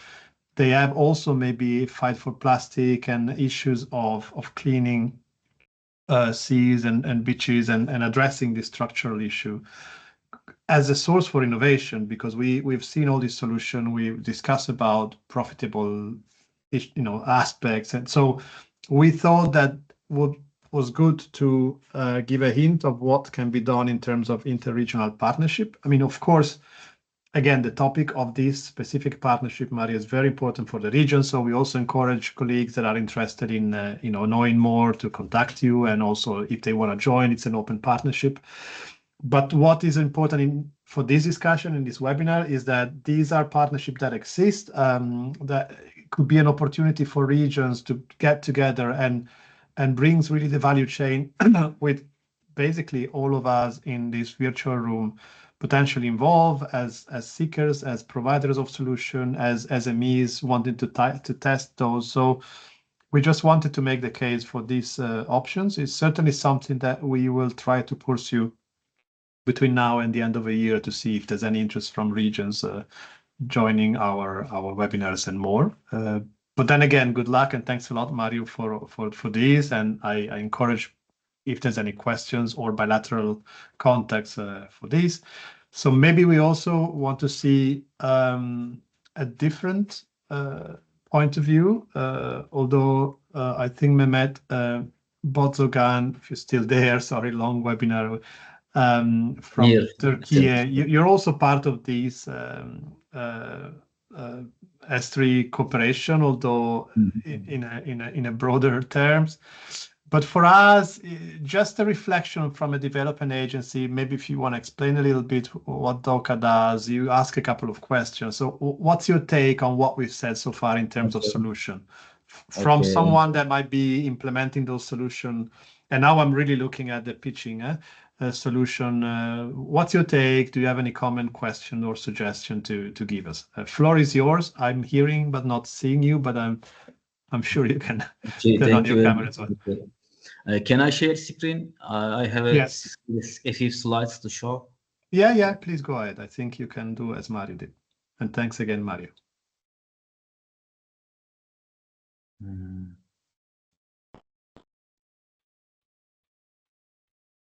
Okay. Are you able to see it now? Yes.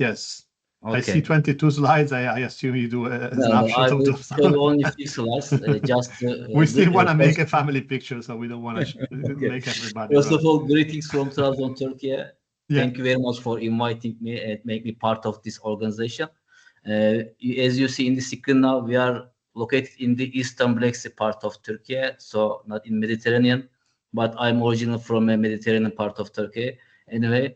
And what DOCA do is this. Here I try to summarize. We have a regional development plan. We are actually responsible for social and economic development of our region, as every regional development agency in Turkey does. We are operating under the coordination of Ministry of Science and Technology and Industry of Turkey. We conduct sectoral analysis and reports. We do lots of cooperation, clustering, and networking activities. We also promote our region and we try to support investment into our region. We also program and run our own financial and technical support programs. We run call for proposals. We conduct feasibility supports. We also provide grants to our beneficiaries for conducting feasibility supports.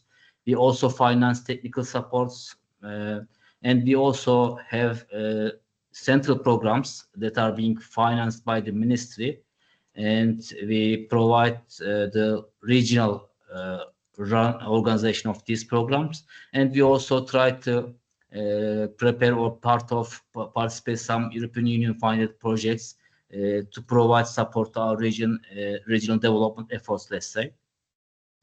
So I will cut it short. Let's come into today's topic. What I have seen in this startup and entrepreneurs they're actually very impressive, to be honest, because especially these river basins, the pollution in the rivers and the beach side on coast side is one of the main problems that we identified for our region. We have recently established a Blue Economy unit. I'm head of this unit. And in this unit, we are trying to promote actually the coastal tourism in our region, which is almost doesn't exist at all. Turkey is very well known for its coastal tourism in the Mediterranean Aegean coast, but in Black Sea coast, it doesn't exist at all. And we see a potential here, but the pollution is one of the problems that, undermines this potential. That's why actually these solutions today you shared are very valuable for me, in my opinion, and some of them have big potential to be used, to be honest. But my impressions, for example, about all these ideas is the cost. In my opinion, most of the clients of these ideas and let's say solutions will be municipalities most of the time, and they will be mostly in Turkey. Most of the municipalities have also financial problems, okay? But there are institutions like DOCA and other at central level institutions which provide finance to these municipalities to run some projects. When we, for example, direct our grants and finance to municipalities in the direction of, let's say, against pollution, we should be able to know what kind of solutions and what would be their total cost, so that we can run a program like this, which that municipalities can buy this kind of solutions to be financed from our program. But for this, we should know this total cost, okay? And especially the small municipalities in Turkey, the big one, metropolitan municipalities, they have technical capacities to run this kind of projects, to run this kind of solutions to prevent environment pollution. But the small ones, especially they don't have any technical capacity, let's say, to run this kind of things themselves. So they would mostly be interested in how we say turnkey solutions. Okay, so basically the company, this startup, should be able to establish this system and run it for the municipalities, for them, because they usually they don't have any capacity to implement them or run them without these entrepreneurs or the companies who would provide them this service. In the presentations, I think I have seen only one of them is giving this service. The ski drones, they have this 350 and 500 euro solutions package ready. I think they are ready to use packages. So for small municipalities, this kind of ideas and solutions would be better, in my opinion. And of course, these solutions that I have seen, and there is this one problem. This solution buyers, let's say, municipalities as clients, they are mostly political bodies, and they are only after the votes, okay, the next elections. So actually, to create a market for this kind of solutions, we should make them, let's say, publicly wanted ideas, okay, popular. They should be popular. People should ask for it, and so that the mayors and the political figures should hear this demand, see this demand, and buy these solutions. Okay, so there is one way to make these solutions, in my opinion, real, that come into life, is we should create a demand from public towards the politicians. Okay, one way is this one, and the other solution, another method would be we can organizations like us or European Union that who provide finance, they can finance these projects, but the clients should be again the local bodies, municipalities most of the time. Okay, so there should be this kind of programs to be prepared, and this can be done by institutions like us, or in the EU level by EU institutions. It can be done, in my opinion, or at each national in each nation. They have, of course, institutions like DOCA in Italy, in Germany, etc. They can run and organize this kind of programs. But for this, of course, we should also know this, when we prepare a program, a financial support program for local beneficiaries, we need to know what kind of solutions that would be possible, because most of the time these institutions who would apply, they are not aware of this kind of solutions. So sometimes we give indicative list of solutions, let's say projects, so they can search them and apply for these projects. But to give this kind of list, we should be able to know this, some small, especially briefs of this kind of solutions. Okay, so more this kind of solutions, in my opinion, should be delivered to institutions like us more. Maybe we can also work in this kind of organizing for this kind of organization in one of our projects. So we can do this kind of organization with our local municipalities included. Okay, this could be a good idea also to raise awareness in the let's say client level of these buyers, of who would be the buyers of these solutions. This will be another impression from my side. And I have only one question to this Nile project, Nicola. As far as I know, most of the rivers in this Europe are very stable, but in our regions they are not. And we have almost every year we have some river floods. So if this solution is usable in this kind of rivers, that's my question. And I have tried to summarize my remarks. Thank you very much for listening to me.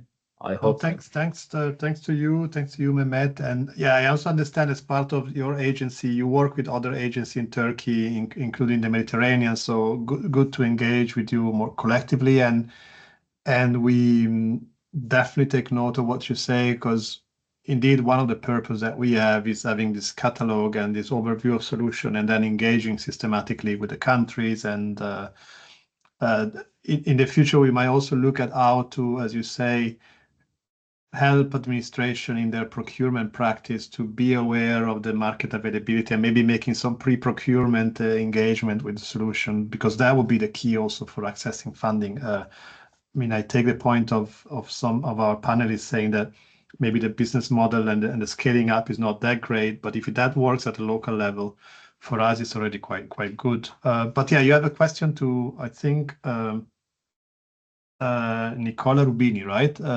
Could you, if Nicola, if you're there, and maybe if Mehmet, you can rephrase this question to him. Mehmet, if you can repeat the question to. Okay. It was for river cleaning, right? Yes, for river cleaning. Rina, I think Nicola Rubini was the presenter. Yeah. They basically provide barriers through the rivers. And there is some infrastructure on the sideline of the river. But what would happen if the river floods, when there is an excess rain and water floods? Usually, because in Turkey, we have such severe floods that it even gets the houses near the rivers. Also, it throws sometimes bridges. Their scale is very big. So what would happen to this investment in such cases? Is there any How we deal with precaution? flood that unfortunately are increasing due to a number of reasons that we are aware of. Yeah, tricky question. Nicola, what's your take? Very good question. I hope you can hear me well because Yes, my now we earphones hear just you. died. Okay, perfect. I'm without my earphones, but if you can hear me, that's fine. It's a very good question, and it's actually the very reason that happens in rivers in Italy as well. And that is the very reason why we transition from a passive barrier, so from a traditional idea of barrier to an automated barrier. Basically, the idea is when the barrier has sensors on it that are able to detect the water speeds. So once the speed of water goes over a certain threshold, let's say when conditions start to get dangerous, for example, the barrier lifts itself up above the water level. So that ensures that during all the flood period, it stays in a safe position and does not hinder the passage of water, does not accumulate any like organic material like trees or branches, and does not cause any damages to downstream infrastructures. That was really asked for by our initial users. And it's one of the, let's say, very first implementations we did on our barrier. Plus, let's say, on when river flows starts to increase, since the barrier is actually like lets water pass through the modules and does not block the entirety of the water flow, it can also, the structure can also withstand higher water speeds without being damaged. But it is important also to ensure that it's we have a safety options for let's say severe and weather conditions and floods, because that's otherwise, as Mehmet rightfully said, all the investment is simply trashed away. So that's why we thought it that way. Can I ask another question to Nicola? Yes. How hard or difficult is it to unpack this thing and take it out completely? Is it possible? Sorry, I think I missed one bit of question. Okay, is it possible to take out this system out of river quickly, like in half or 1 hour? Is it possible? Yeah, it's possible. Basically, the whole lifting operation, the lifting process, just takes 1 minute, 1 minute and a half. Okay. So it's quite fast. Thank you very much. Thank you for the question. Okay, thank you very much all. I think we're reaching the end of today's session, so maybe let's wrap up. I don't see any additional questions in the chat, right? If any of you have any additional pressing question, burning question for pictures that you still want to post, please do so now. Otherwise, I think I will move into the presentation of the next steps coming, particularly for our pictures, the solutions that were presented today, but also for those of you who are seeking to implement a solution or maybe partnering with them to help them scale up, etc. So if we go to the next slide, please. Okay, this is in a very schematically put way in a flow chart. We want to show you what is next in terms of support services that we aim to provide through our project Blue Mission Med. So as you can see in the left side, the assessment side, this has already happened. In fact, we launched, as many of you know, a call for expressions of interest last year. We got over 100 applications and we screened those and we categorized them between solution providers and solution seekers. And then as a turning point between this assessment and the support itself, we designed this series of 3 webinars, which culminates today with this one. So as a result of these webinars, also taking into account the feedback provided by our panelists today, and also the screening that we will do internally with our consortium, which includes both technical, scientific experts from different research institutions across the Med. We will do a more detailed assessment of the different solutions that we have lined up in the webinars, but also in the call for expressions of interest. And we will design specific activities, services, some of them more tailored to meet the different needs of the solutions that we identify. Of course, this is a pilot initiative. We cannot do everything, so we will screen and we will carry out a selection, a short listing of those solutions that we think are most promising from a technical soundness point of view, from an impact perspective, also with regards to the marketability, to the commercial viability of the solutions, and of course the alignment of these with the mission ocean objectives. So once we have done that, we will do the concrete activities that include, well, for those that are higher in terms of TRL and also more commercially viable, we will help.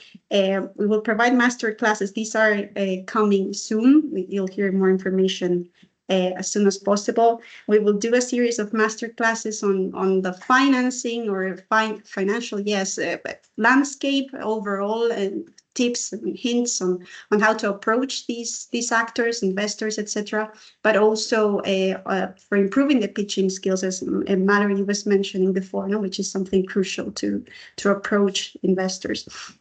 Then, of course, we will help you matchmaking, finding the right partners to develop your solution further in case it's more early stage. And for those of you who are seeking a solution and perhaps you still don't know how to meet your needs, we will try to put you in contact with the solutions that we have in our pipeline. But then if those are not existing yet, we will foster activities that we call hackathons with different type of stakeholders to really try to hack those solutions. And then also those will be tailored to specific calls for proposals and help you also access funding. So this is a bit very simply put what we aim to do in the coming months from now until more or less the end of the year.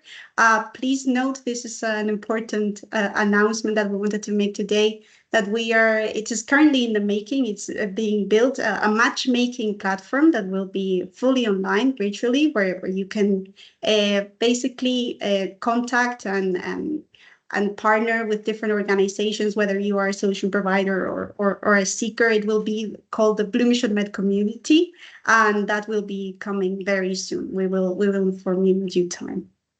So if we go to the next slide, please. Well, this is already done, so nothing next in the pipeline.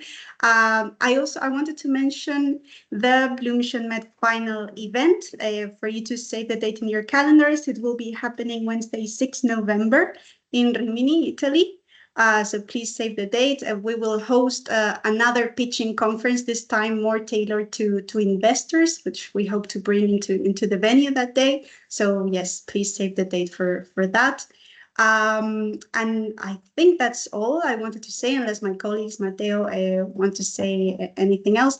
We wanted to take a family picture, as we're doing with every webinar, for the records and for everyone to have later on, so you can share it also in your social media, etc.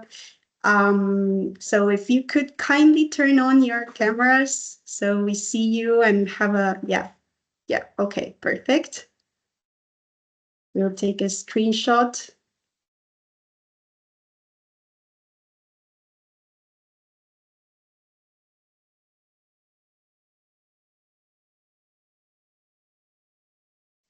Okay, I think we're set now. Thank you very much all again. Take care and hopefully see you all again at the next activities. Thank you. Thank you all. Thank you for everything. We'll get in touch. Thank you so much. Thank you very much. Bye. Bye.